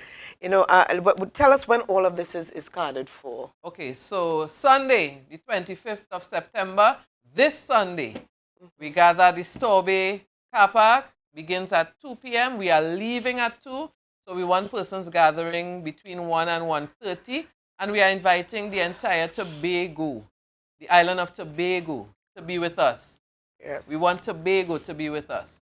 So come on, join us, Tobago, and we go all the way up to Roxborough, where we will let our hair down in praise and thanks to God, listen to some good music, and come together as a people in Tobago to take back our island and to end it now. End the violence, end the abuse. Now. Yes, we need to end a lot of things happening in the Tobago space at this point in time. And I want to invite all of Tobago to get on board. Go fill your tanks with gas or diesel. Carpool. Very good. So don't say, well, you know, the gas run out on the way to Goodwood. No, fill it, okay? Because there's no gas station. There's no gas station between Scarborough and Goodwood. Just letting you know, okay? At least not yet. All right, so we invite all of Tobago to get involved. Yes. How can persons contact you for more information? How can they get more information? We have numbers, and you have it on the flyer also. My number is 729-9964. My admin assistant, 687-8970. So those two numbers, 729-9964 and 687-8970 are the numbers you can contact. We have jerseys. A lot of persons have ordered jerseys already. Unfortunately, the time is going, so if you're interested in an End It Now jersey, then you need to call by 12 noon today. That's right. Ria, you need to get your jersey I think I need to get... and get your cooler and get your food. I think so. I really think so. I think this is an opportunity for all of Tobago to get involved. This is not just a Seventh-day Adventist thing. This is an opportunity it's a community thing. Yes, it is. Because it affects us all. I really want to thank you this morning for being on the program with us. And this is Jamila Joseph Nichols, who is the director of the Women's Ministry of the Tobago Mission of Seventh-day Adventists, all about the End It Now island-wide motorcade coming up this weekend. Thank you again for being with us. No problem. It was a pleasure. Always. Viewers, we've got lots more coming up in the program, so share the live, share the live, share the live.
I want to see a wave. This is the nucleus. This is the start. This is you in history. Now, wave your hand, wave your hand, wave. Carnival, one of the most unifying events and cultural and creative extravaganzas celebrated in many parts of the world. And right here in Tobago, things are heating up ahead of the island's first Carnival experience since the start of the pandemic. Tobago recently launched the festival, which is set for October 28th to 30th, with this thrilling event, Bago Jam.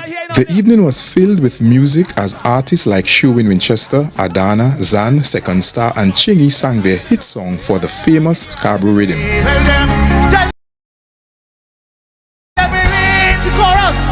One more time. Tell me you reach, you reach, you reach, you reach, you reach. Tell me you reach. Wow! Now look how the thing on. While the Carnival street like Tobago. Contestant get the coco. The girl them hot like summer, one bad like rubber right now. Big, big. The Carnival street like Tobago. Feel like. Come on, Olio. VIP, Tiagana, what's up? If you're proud to be from Tobago, everybody. All we need is one jam a day, two jam a night, every day. Pet sounds we like, call up me name, I'll be right in the vibe. One jam a day, two jam a night. Everybody dance, do with the dance. Everybody goes up. Outside night, and we out there, we out there, we out there. Party everywhere now. Outside night, beautiful. Let me go, let me go, let me go. The event was filled with mass, I want you to jam on somebody now, hold on somebody now, keep them company. color, and of course the patrons who came out in their numbers to be a part of the experience, suggesting that locals and foreigners alike will be in for a treat for Tobago Carnival 2022. Ritual, revelry, release. Come and witness the 3 hours come alive for Tobago Carnival 2022.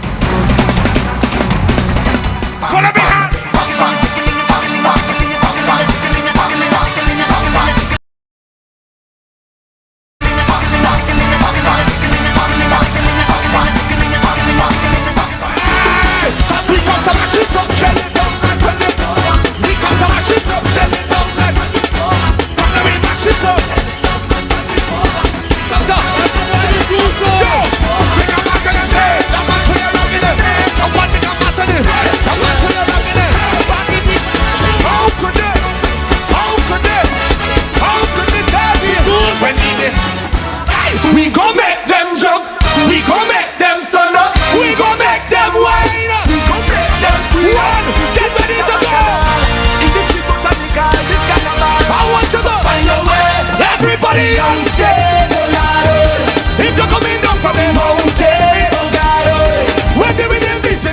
Tobago Jam was held at the Shopper Complex car park. That was a production of the Department of Information, Office of the Chief Secretary, Tobago House of Assembly. Yes, good morning, viewers, and welcome back to the Tobago Updates morning show in this final segment here this morning. Ria, it's been an interesting morning indeed, bringing the information, and we just want to give some quick clarity because by the time I headed on to set here, I had to verify from Ms. Nichols, and she confirmed, Ria, that the walk is not just for women, encouraging men and women in terms of coming out and indeed participating and get involved. If we've got to get around these issues, we certainly have to involve both our men and women to recognize that we all have a responsibility. And she did indicate as well that it is the men's ministry in collaboration with the women's ministry of the Seventh-day Adventist Church, the Tobago Mission Seventh-day Adventist Church. So, men as well as women, okay, as I mentioned to her after the interview, that, there was a time when the church said to women, go back home. Pray about it while in this situation. Pray about it. God will work it out. And I'm not saying here that God is not able to. Just sometimes you need to distance yourself from the situation and allow God to do what he has to do. All right? Yes, in an effort to save life and limb. All right. So, Tobago, we continue to pay close attention to the happenings in all aspects of our landscape. And I suspect we've got the next sitting carded for this Thursday, the 22nd, and the Chief Secretary, to use his words, come hell or high water, he will be presenting in terms of the findings coming out of the audit, and that's going to be the next interesting point here in the Tobago landscape, and I suspect even broader than just Tobago, to really, as persons have been looking forward to hearing, what are the findings coming out? You have heard much indications earlier about doing audits and so on, so we are waiting patiently to hear what the findings are come Tuesday at the next sitting scheduled for the Tobago House of Assembly. And as my information stands, the Tobago Updates is actually going to be carrying a pre-show. So you can check out Tobago Updates before the sitting to find out a little bit more. And of course, they're going to be carrying it live so you can be a part of it wherever you are. Yes, and it's Tuesday. It's Tuesday, which means that it's Wednesday tomorrow, and we've got the youth show coming up tomorrow. Excellent. So therefore, we want to thank you so much for continuing to view and tune into the Tobago Updates morning show. And from here, we head straight on over to GMT with Candice. And our information is that we've got Vanus James on this morning. James so we continue those discussions with Dr. Vanus James this morning, giving us his insight, and he's going to give us that political and economist perspective. All right, viewers, so remember to stay tuned. Bye for now on this end, but stay tuned for GMT. All right, bye-bye, Tobago.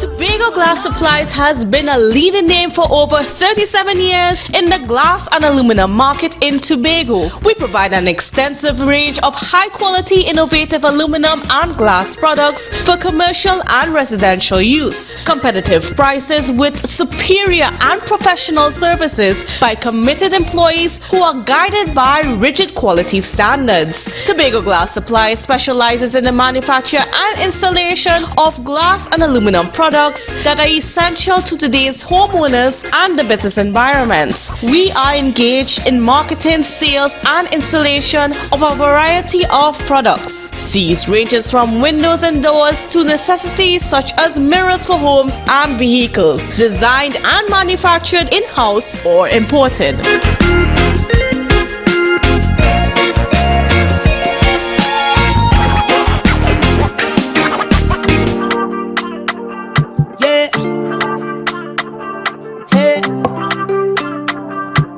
Tobago updates. Good morning, Tobago. Wake up with Candace and Denise. Let's go, go. It's a brand new morning.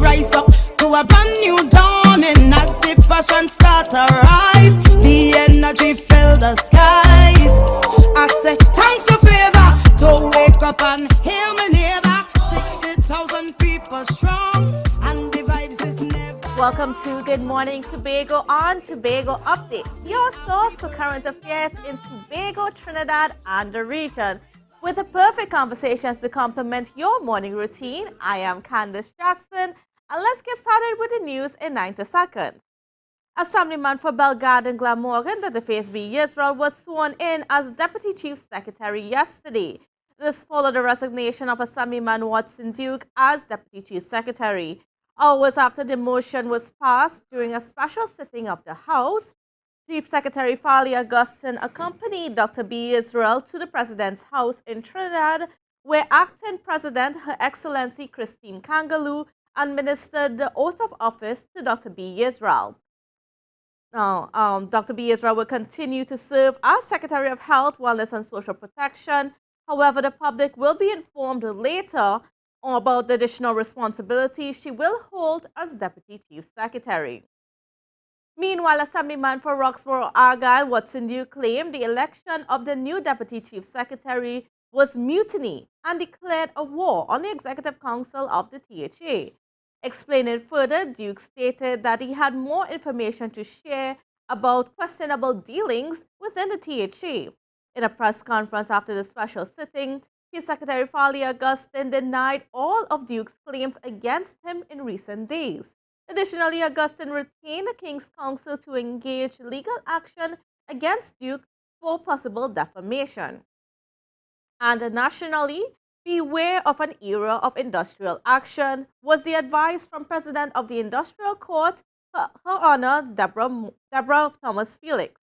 She spoke at the ceremonial opening of the new law term at the Industrial Court yesterday, where she warned the government of unrest brewing in the public service. Her Honor said that only through meaningful, genuine, and open dialogue in a tripartite agreement can a potential volatile solution be settled. However, over the past few months, there has been a breakdown in wage negotiations with public servants for the period 2014 to 2021.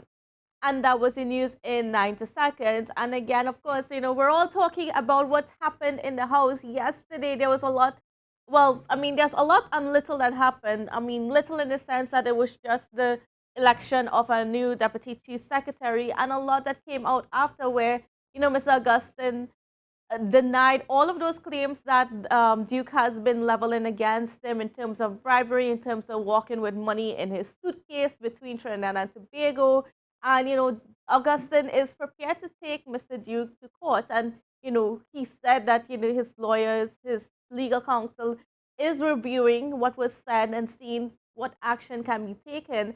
And so we're certainly looking to see the results of that. But most interestingly is that on Thursday, we're going to see all the results from the audits that has been taking place over the past several months within the THA. At the beginning of the term, Mr. Augustine announced that there was going to be an audit within the THA, and a lot of the questions that we've been having about contracts and who is behind it, all of those things are going to be answered. Names are going to be called on Thursday, and certainly something to look forward to.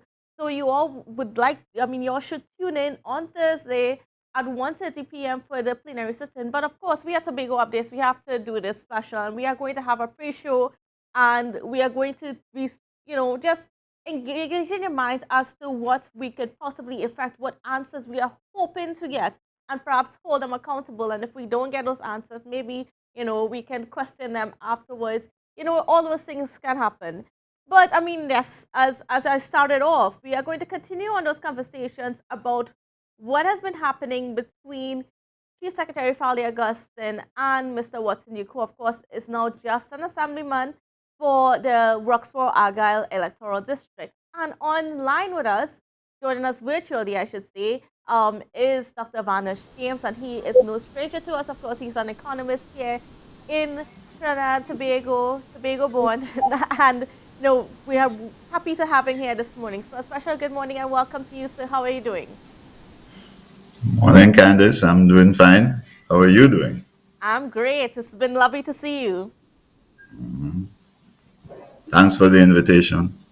Great. Okay, so getting straight into the conversation this morning, I just want to get your brief comments on, just the whole scenario, the Duke versus Augustine fight, you know, just everything that happened, just your brief comments on the situation to start us off.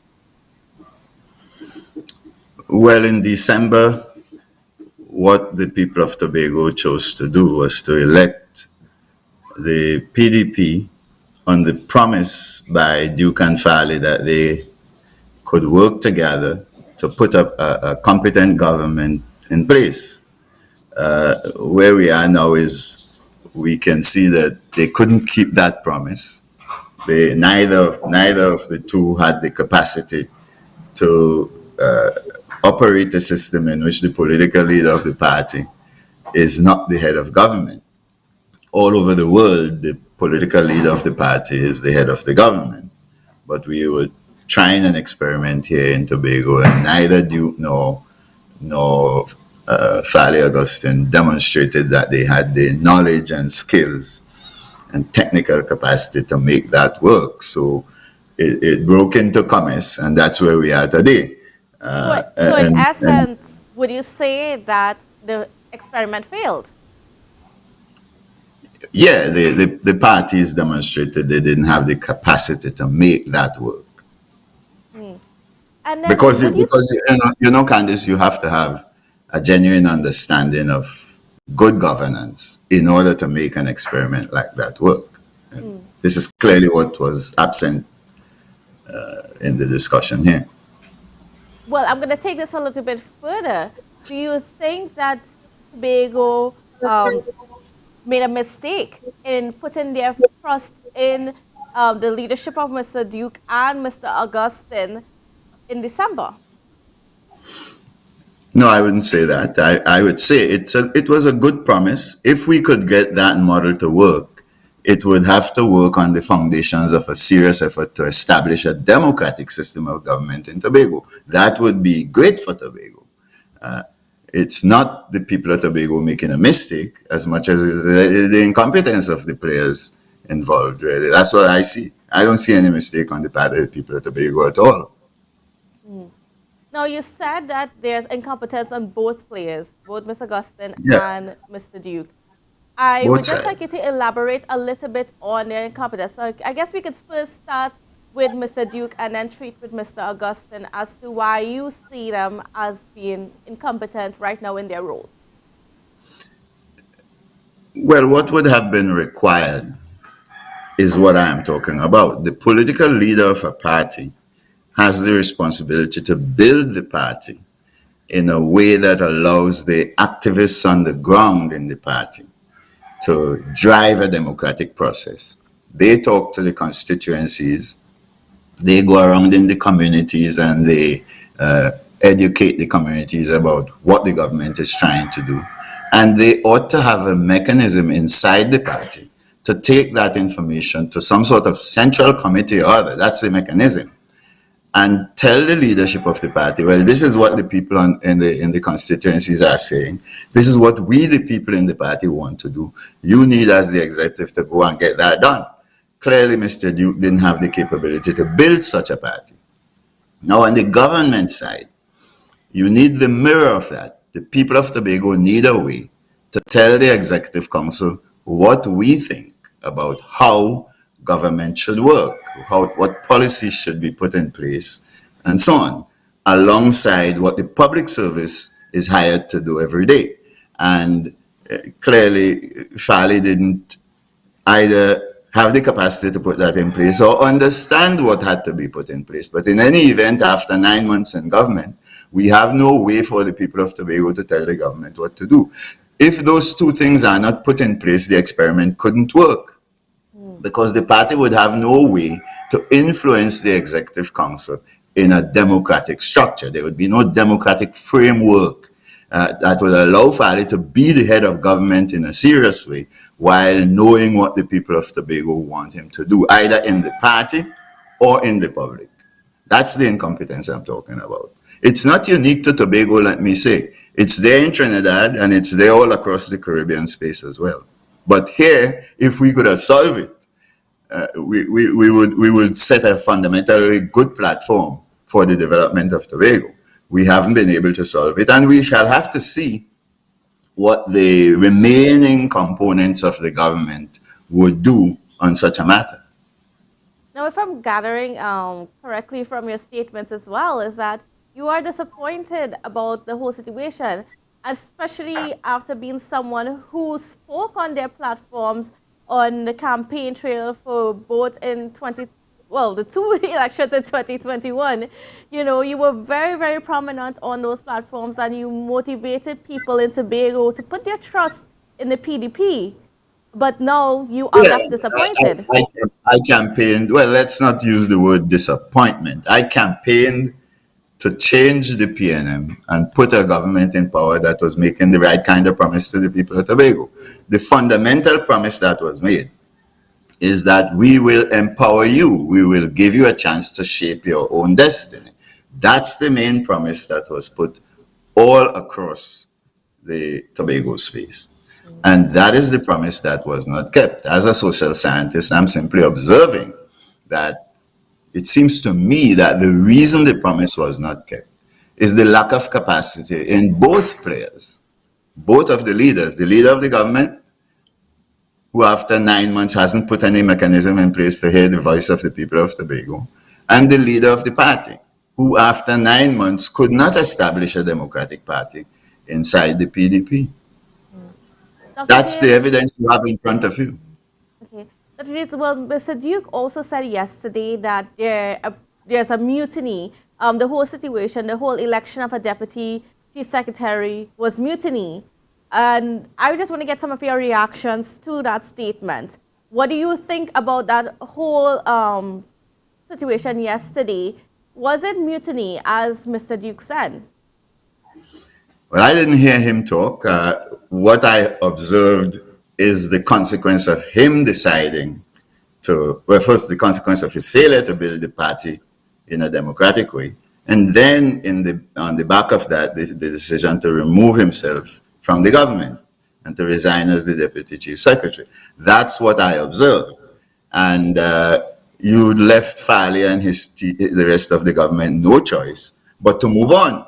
So I don't see that as mutiny. Duke, of course, has his own way, his own style, and he calls things in strange ways, maybe is the best language I should use. But the onlooker like myself and the scientists would not be able to describe what the government is doing as mutiny. They had no choice but to move on and find somebody they think is competent to play the role of deputy chief secretary since Duke abandoned the post. Now, with 13 left, can Chief Secretary Farley Augustine with Dr. Faith B. Israel standing next to him as deputy, do they have what it takes to really deliver to the people and sort of recover from this whole situation, recover from, their faux pas in the last 9 months? Well, the evidence we have so far isn't persuasive in that direction, but that is the responsibility they have. So far, they have not done any of the fundamental things required to set up a proper government in Tobago and give the people of Tobago a voice in it. Any government that you could call a proper government must give the people a proper voice in the policymaking process alongside the public service. So far, they have not done that. They were all secretaries, even with Watson as deputy chief secretary, and collectively they haven't done that as yet. I don't know if they have the understanding to take the right steps now that Watson has gone. I'm not persuaded, but I can't say they do not. Maybe because of the way they were engaged with Watson up to now, they could not take the steps required, but that's for them to explain to the people of Tobago. What I know is they have not come to the people of Tobago with any explanation for having established the executive side of the government and put no proper mechanisms in place to hear the voice of the people of Tobago on policy matters. And if that isn't done, you cannot make any progress. You can't move the Tobago economy forward and end the dependence of Tobago and Trinidad. So we'll all be here to see and weigh in and contribute and so on. I'm a scientist and I won't give up on on the government as it is now. That's the government you have now after Duke's move. So let's see what they choose to do on behalf of the people. Now, one of their first moves after, let's say getting rid of Watson or just moving forward from Well, after Mr. Watson Watson left, Duke. they didn't get rid Yes. of Watson. Watson left. Yes. Okay, so after that now, on Thursday, we're going to hear the results of that audit that was done on the THA, on the financials of the THA. And what do you expect coming forward from that audit? Do you have any insights that you can give us as to, what may or may not come out, and how will that rebound to the benefit of the people, or how will that help in, assisting Tobago's economy and moving it forward? Well, I'm like the public. I am completely in the dark. There is no mechanism by which I could find out in an illegitimate way. And I am not one to operate behind the scenes and go get a back channel to find the information and so on. You have to treat everybody in Tobago equally, and therefore you must set up systems through which all of us voluntarily can participate in the process. If that had been done, then the information that is coming forward and the proposals that would be taken to the House could be considered by the public before the House in plenary votes on them. But we don't have that. I don't know what the situation is. I'm waiting to see myself. But the government has to be extremely careful on how it handles what we might think of as these scandals created by the PNM government, if there are serious evidence of scandal. And For how many should we reasons. handle those scandals?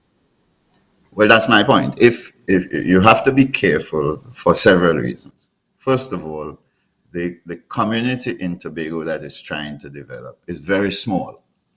The entrepreneurs we have on the island is a very small group of people. So you have to be thoughtful about how to engage them going forward into the development process.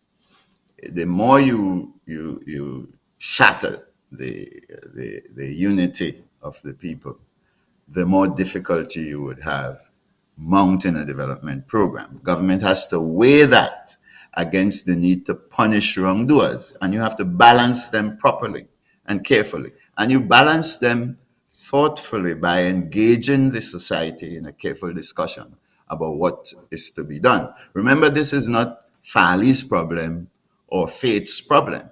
This is a problem for the people of Tobago. And the wrongdoers, whoever they are, must be engaged on behalf of the people of Tobago, not through an authoritarian process, but through a democratic process. Let the people get their own share of the say in what is to be done if we are going to try to make progress going forward. So I would think the government has to be thoughtful, not hold a hand necessarily, but you have to balance the interests of progress towards the future with the need to punish wrongdoers in order to give Tobago any chance to get past what might be scandal and make serious steps towards development. But we don't have the evidence, so we don't really know what the situation is. I'll wait until the evidence comes out to see if they see what particular balance I would strike and to judge if the government's balance makes sense. And whatever the answer is to that, as I always do, I will tell the people of Tobago what I think. Dr. James, it's interesting hearing these things coming from you as someone who has worked with them in the past. And I mean, at this point in time, I would just like to Don't ask. put it as work with them in the past, I work with the people of Tobago. In those days, it was necessary to remove the PNM from government because they were doing nothing to develop Tobago. And if these fellas are not going to do anything to develop the people of Tobago's economy, I will say so. I will campaign to remove them from office if we have to. We are not there yet. But if it gets to that, I treat all governments across the Caribbean the same way. I measure them on the performance on behalf of the people. And when I don't think the performance is up to scratch, I tell the people what I think all across the region, not just here in Tobago. No, we have the budget coming up as well on Monday. Were you at all consulted on the THS side for coming up with that budget and moving forward? In a very limited way, I'm assisted with cleaning up the documents and stuff like that. But this was a very difficult budget to design because there is no development plan in hand. So the government was left with no option but to pull ad hoc development projects from the manifesto and what public servants suggest and so on. But they don't hang together in a way that would allow you to move the Tobago economy forward. And you would notice in the budget there was no growth target and all of the things you normally need in a seriously sound budget. But I think they didn't have time to do that work. So what you get out of this will be largely the result of luck. You can't analyze luck. We now are in a position where we could say to the government, okay, you couldn't do a serious program then. You're at the mercy of the government of Trinidad and Tobago in terms of the amounts of money you get and all of that. Now is the time to get down to work, put a proper plan in place, and let's take the plan to the people of Tobago and hear what they have to say about it. And whatever components of that they agree to, or you can persuade your fellow representatives in the plenary to do, let's move with that. And that plan would be designed in such a way that it will give the people of Tobago a chance to make a step forward in being able to pay for the living standards that we are experiencing here in Tobago. We're not there yet. That work of proper planning has not begun, in my view. My hope is that this government that has survived the Duke fiasco will take on the task of doing a sound plan, involving the public sector and involving the people, involving the business community and so on. So we have a consensus type of plan, and then we see where we go from there. So I don't expect much in terms of the implementation of what will come in the next year.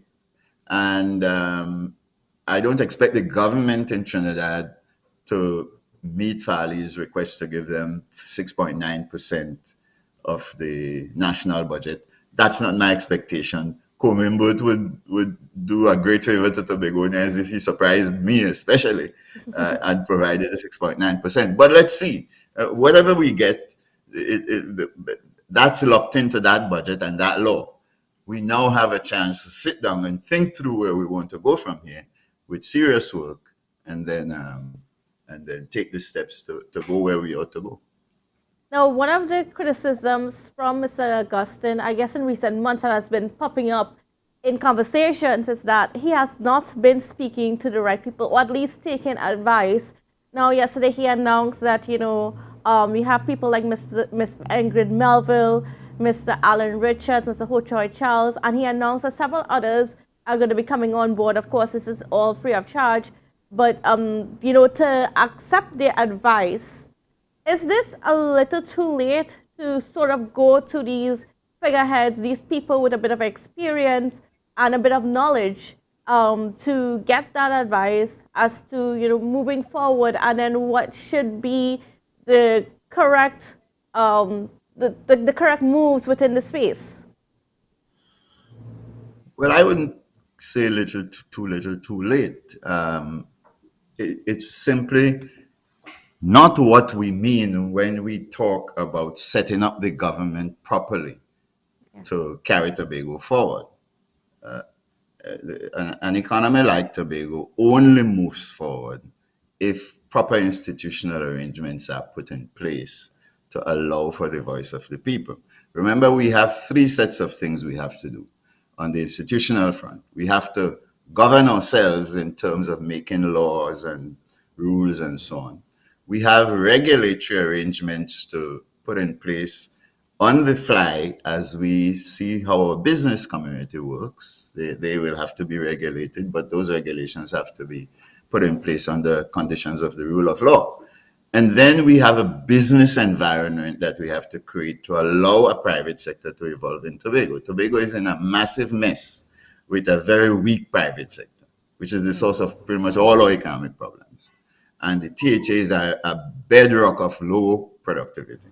So we need to ensure that proper institutional arrangements are put in place to get the business community into a continuous conversation over time, to get the households into a continuous conversation over time, professionals all across the space and so on. Wisdom doesn't come from a small committee of 2 or 3 or 4 people, which is the reason I have always said you must set up the government properly for Tobago to succeed. I cannot see how that could mean picking Ochoy, Alan, and Ingrid and putting them in a committee. You may have to do that too, but that is way below par when you're talking seriously about setting up the institutional framework for Tobago to make progress. And remember, there's an economy you have to restructure, and you have to build capacity to innovate, and all 3 have to work together. So partial progress on the institutional front is way insufficient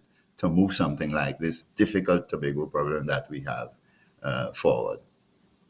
Okay, Dr. James, well, we're unfortunately out of time right now, but I just want to thank you so much for your contributions. And one thing that you said that continued to resound as we talk to more and more people about, or get more and more comments about, you know, what should be the way forward, and that is to consult with the people of Tobago. And hopefully the authorities, they are listening, and hopefully we can see a change, because at the end of the day, we all want to see Tobago move forward. All right, Candice, enjoy your day. All right, thank you so much, Dr. James. And viewers, that's all we have for this segment, but don't worry, we have a little bit more coming up for you after the break, so don't go anywhere. You can now get whatever you need whenever you need it anywhere in Tobago with Tobago. Your meals, medication, groceries, and shopping all delivered directly to you. No more hassle, no more stress. Get the Tobago app today on Google Play or Apple App Store. That's TAPPOGO, and let us deliver to you. Check our website at www.tapogo.app or call the experts at 494-TOGO and 484-4746. Tobago. Relax, we will get it to you. Tobago's at your service. Advertise with Tobago Updates. Call 284-6597. If you have a small or large business, we can get your information in front of the masses. Reach our rapidly growing viewership on Facebook and YouTube. Promote your brand in Trinidad and the Caribbean through M&E TV Now and Gayel. Yes, we can build unique ads for your business. Call now 284-6597 and advertise with us.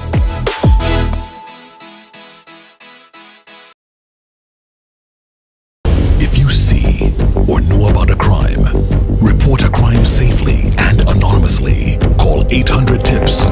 Help stop crime. You can play your part safely and anonymously. Report a crime. Earn a reward. Call 800-TIPS. Help stop crime. Be a hero. Champion. Fearless citizen. Be a crime stopper safely and anonymously. Call 800-TIPS. Help stop crime. Yeah. Hey. Tobago updates.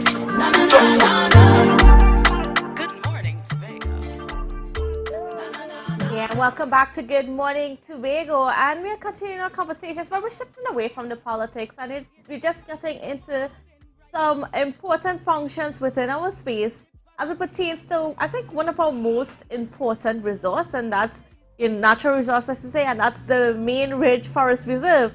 And to speak to us a little bit about it, we have Miss Camlin Melville Panton, and she is the Acting Assistant Conservator of Forests in the Division of Food Security, Natural Resources, the Environment, and Sustainable Development. So a special good morning and welcome to you, ma'am. How are you doing? I'm fine, thank you. Good morning for the invite. Great. So you are the Conservator of Forests. No, acting. Yes. Acting Conservator of Forests. So tell me a little bit about your department and what services you guys conduct within our space. Okay, so the Department of Natural Resources and Forestry, rather, we are responsible for the natural resources of the forest, yes? And so with this, we provide any kind of advice to the public, whatever they may ask, And in so doing, when we say that we provide that resource or that service, we are actually saying that the biodiversity and the ecology, the health of the ecology is being preserved for the better use of the resources here in Tobago and Trinidad by extension. Yeah? And I mean, I know what one part of that is making sure we minimize the risk of fires within our space. So tell me about some of the measures and things like that that you guys are, are implementing to minimize that. Okay, so every year we do have this fire program, yes? And because we experience wildlife fires every single year, we in the department have patrols, first of all, to ensure that if these fires do occur, we have persons to assist in. We may not be the firefighters, but we are trained to curb it in some way until the firefighters come. We have our emergency numbers, or even the numbers we use naturally for the division. We use those numbers, ask persons to call in if they see any form of fires starting in the forest. We call them wildfires, yes?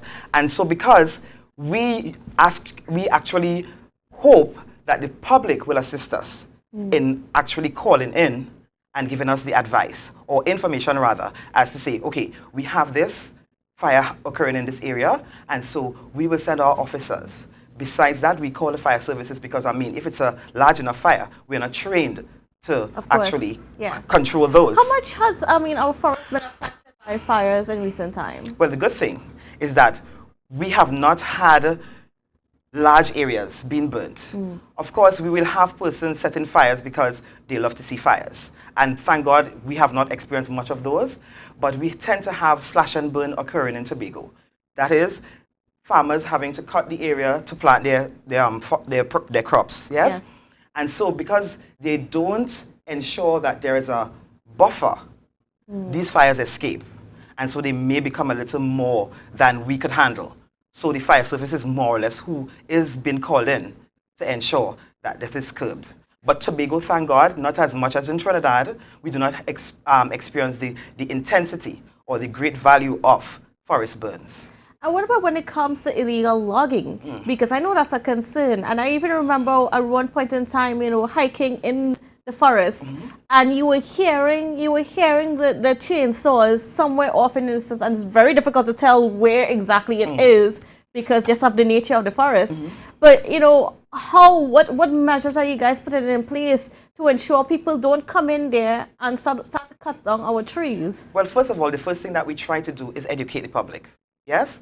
Let them know how important our forest is, first of all. Because I think for years gone by, persons would have thought, hey, it's just bush. But forests aren't just bush. They ensure that our livelihood is established and maintained. One way that we do, as I said, is educate the public. We go out to different communities and we try to meet with the community groups, any form of NGO or CBO that need information from us. We contribute that information towards them. Another thing is that when we do our patrols, because we, as officers, we do have to patrol the Tobago space.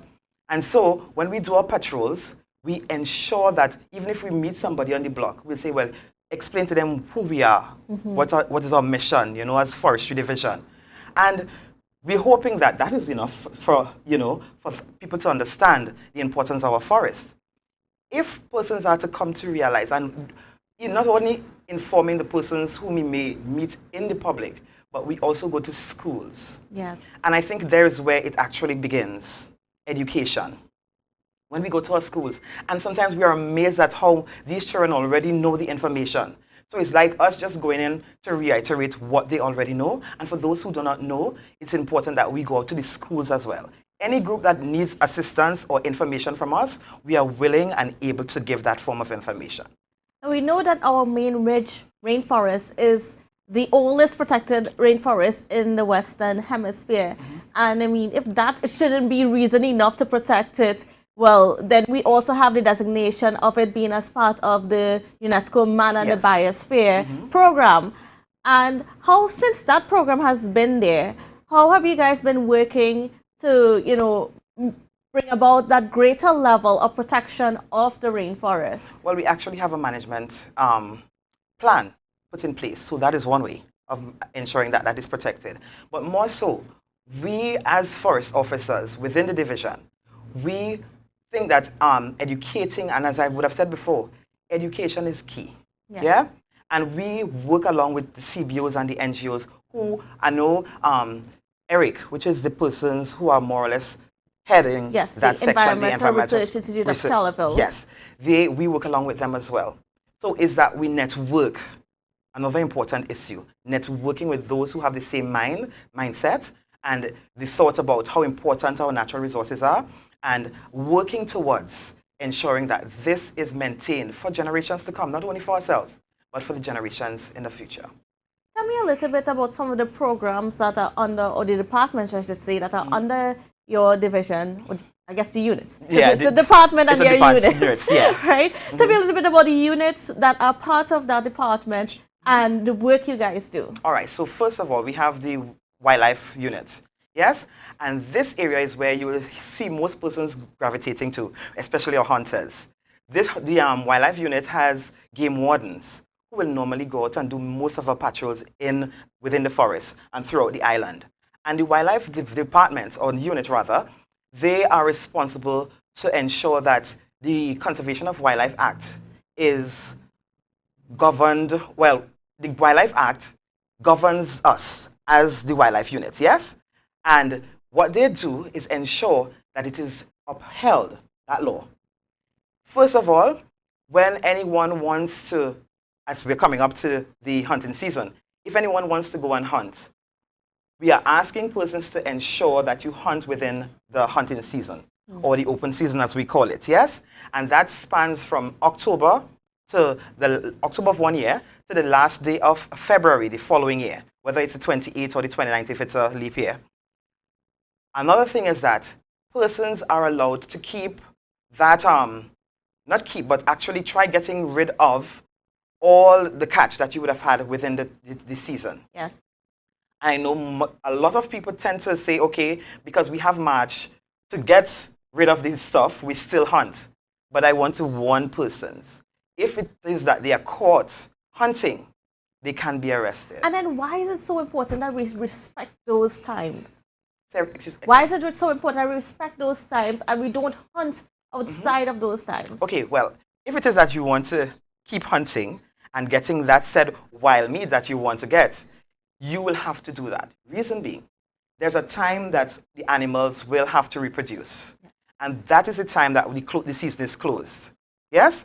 So if you were to go and hunt throughout the year, eventually, my grandchildren may not know what an agouti looks like, or what a manico even looks like, or any other form of wildlife that we tend to hunt and enjoy so much, especially the iguanas. Well, like, and that'll be the situation that happened with the deer, because a lot of people don't realize we had deer in Tobago at one point in time, but they're no longer there. Yeah, and that is going to happen if we continue hunting inside and outside of the hunting season. I want to note, however, to all our hunters, the closing season is from, note well, the closing season starts at the 1st of April and it runs through the end of September, the 30th of September. March is the time for them to get rid of all the catch that they would have done throughout the hunting season. Meat. Yeah, all meats, thank you. And do not use that portion of the year, which is March, to go and hunt. Because if it is that you are being caught doing that, you can be charged. Yes? Another thing before I leave that wildlife section is that although the open season is from December to February, iguanas cannot be hunted after December 31st. There's that closing season for iguanas, because when there was that section of time where persons were given the opportunity to hunt iguanas throughout the hunting season, a lot of iguanas were caught with eggs. It therefore told us that the breeding season would have changed. Yes? And so, hence the reason for it not having to go through February anymore. And there's a cutoff time in December. The other section that we have, if I may continue, go ahead. The other section that we do have is the watershed section. And this section, along with the utilization, 3 sections, or units rather, These two units handle mainly the Forest Act, or they are governed by the Forest Act and the Sawmills Act. Now, the Forest Act has to do with all the having to cover those things like the. All right, let me first give you the information on the. You're right. It provides matters relating to forest, the forest reserves, and the grazing of forests. Yes, that's the Forest Act. Sorry. So anything that has to do, especially main-range forest reserve, as you were talking about, the Forest Act covers that. Good. Also, in utilization, there's something also that calls the Sawmills Act.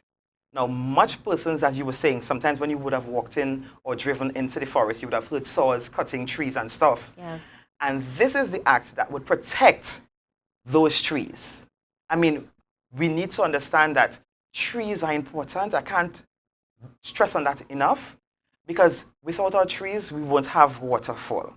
And then another thing, I mean, on that point, because people always remark in Tobago how clear the water is. It's one of the things that people love about coming to Tobago. But they don't realize that there's a connection between the rainforest and the clarity that we see in our waters around there.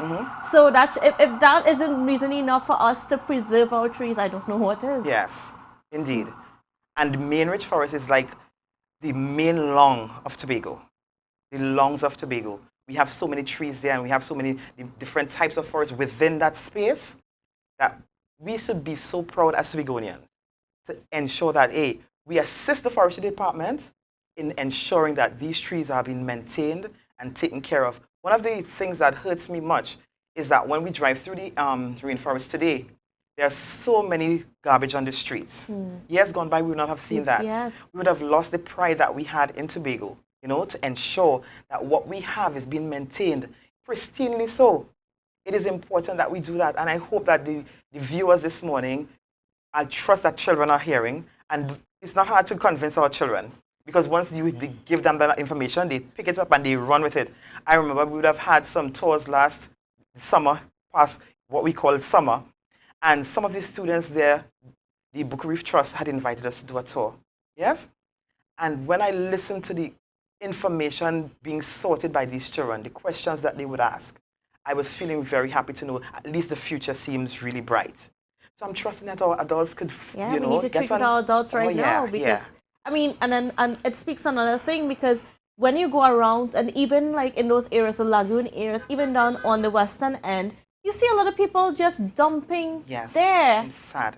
And yes, it is sad, because it is destroying what is protecting our shorelines and so on. And of course, that is the watersheds. Protection of watersheds is under your your department. And I want you to tell me a little bit about how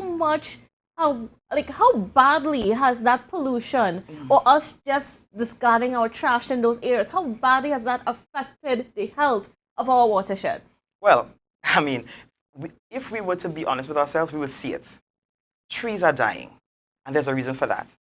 And it may not only be the dumping of garbage, but all the chemicals, the runoffs from our farms, all of these things affect our wetlands, not even only the wetlands, but our watersheds. And if it is that we say that we love Tobago, we first have to love the environment, because the environment is what protects us. Yes? If we love Tobago that much, we will listen to when we have advice on how to properly maintain what we do have. And our department is just here, waiting and willing to give that information to anyone who wants it. Yeah?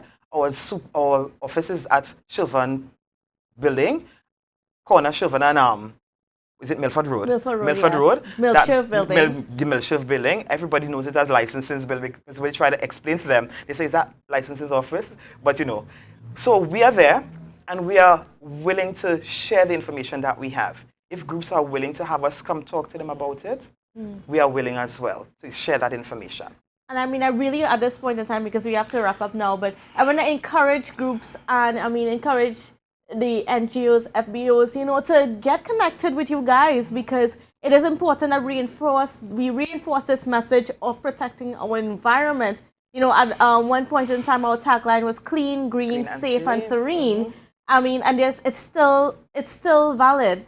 So, you know, how can people get in contact with you to sort of improve this the mentality within our space towards preserving our environment? Okay, so the number that you can reach us is at 639-2273. You'll get direct contact with us with that number.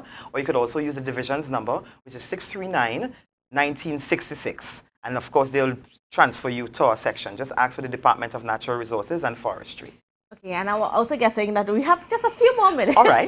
So I also want to get into, there are some projects that you guys are undertaking. So tell me a little bit about those special projects that are going to improve and change and just bring some more information about our forests and so on. So one of them is we're doing a project on the Mora species. The Mora is a tree species, right? It's a hardwood species. It's really good when using for furniture, nice furniture and stuff. But it's not grown naturally here. No. So one of our officers thought it, and I was really impressed with him, having to choose the Mora. Because a lot of people want, when you're building your houses, you want to get something strong for years. And so he's doing this small area, a plot, a sample plot of the Mora species. And what he's doing is planting it in that area where you're seeing the same kind of climate in Trinidad.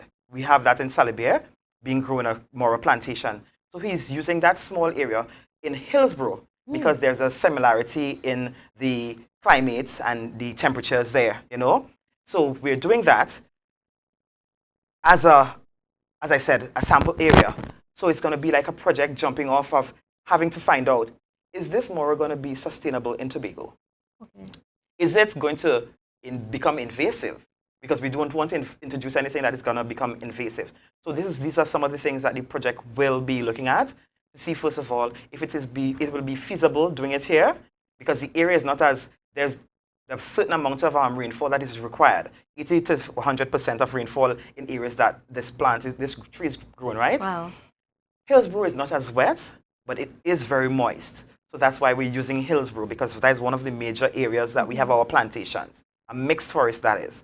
So we're going to do that portion of it, see if it works, and if it does, we of course will inform the public, because we have plantation owners, private plantation owners, who are willing to actually go into this business in providing trees for the sawmillers, because we don't want to be destroying all our trees at the same time. And it's good because this is a way to sustainably maintain our forests. Yes, so we have the trees, we have that section there for trees for wood, and our sawmill people can go after that, instead of going into the main forest. That's right. So that's one of the aims that we have for that project. Another project that we have, we experience a lot of, as we're discussing the fires down at the Corland plantation.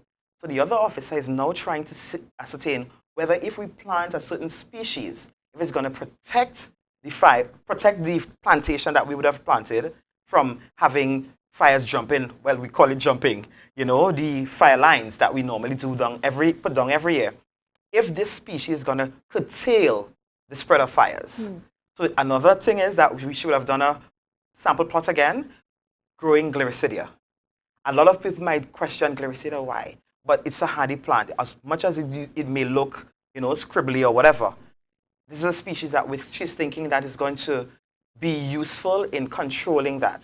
But of course, we do not know what the results are going to be. So we wait on those projects to see what they are going to result into. And then once they are successful, of course, the population is going to find out. And of course, we're going to inform those who are especially needing that information.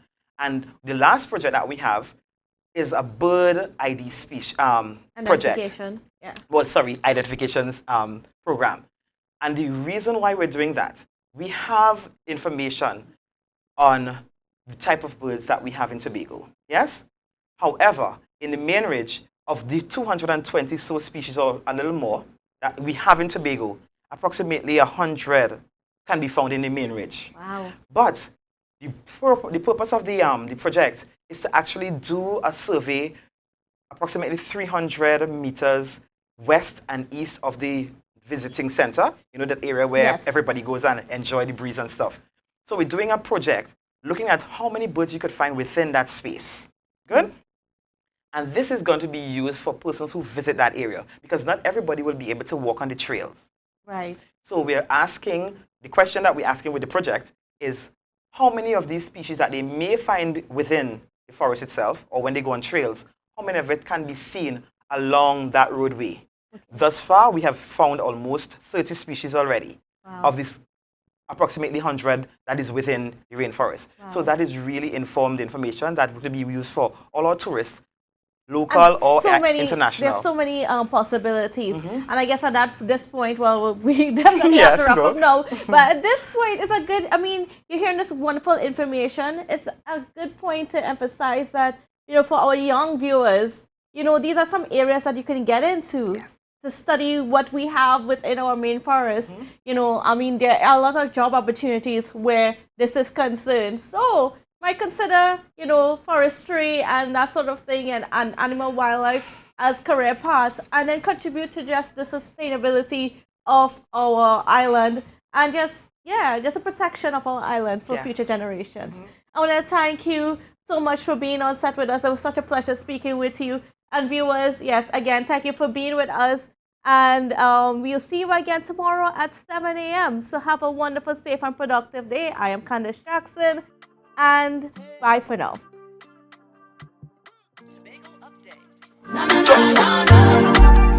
Good morning, Tobago. Wake up with Candace and Denasia. Let's go. It's a brand new morning. Rise up to a brand new dawning. As the passion start to rise, the energy fill the skies. I say thanks for favor to wake up and hear me neighbor. 60,000 people strong.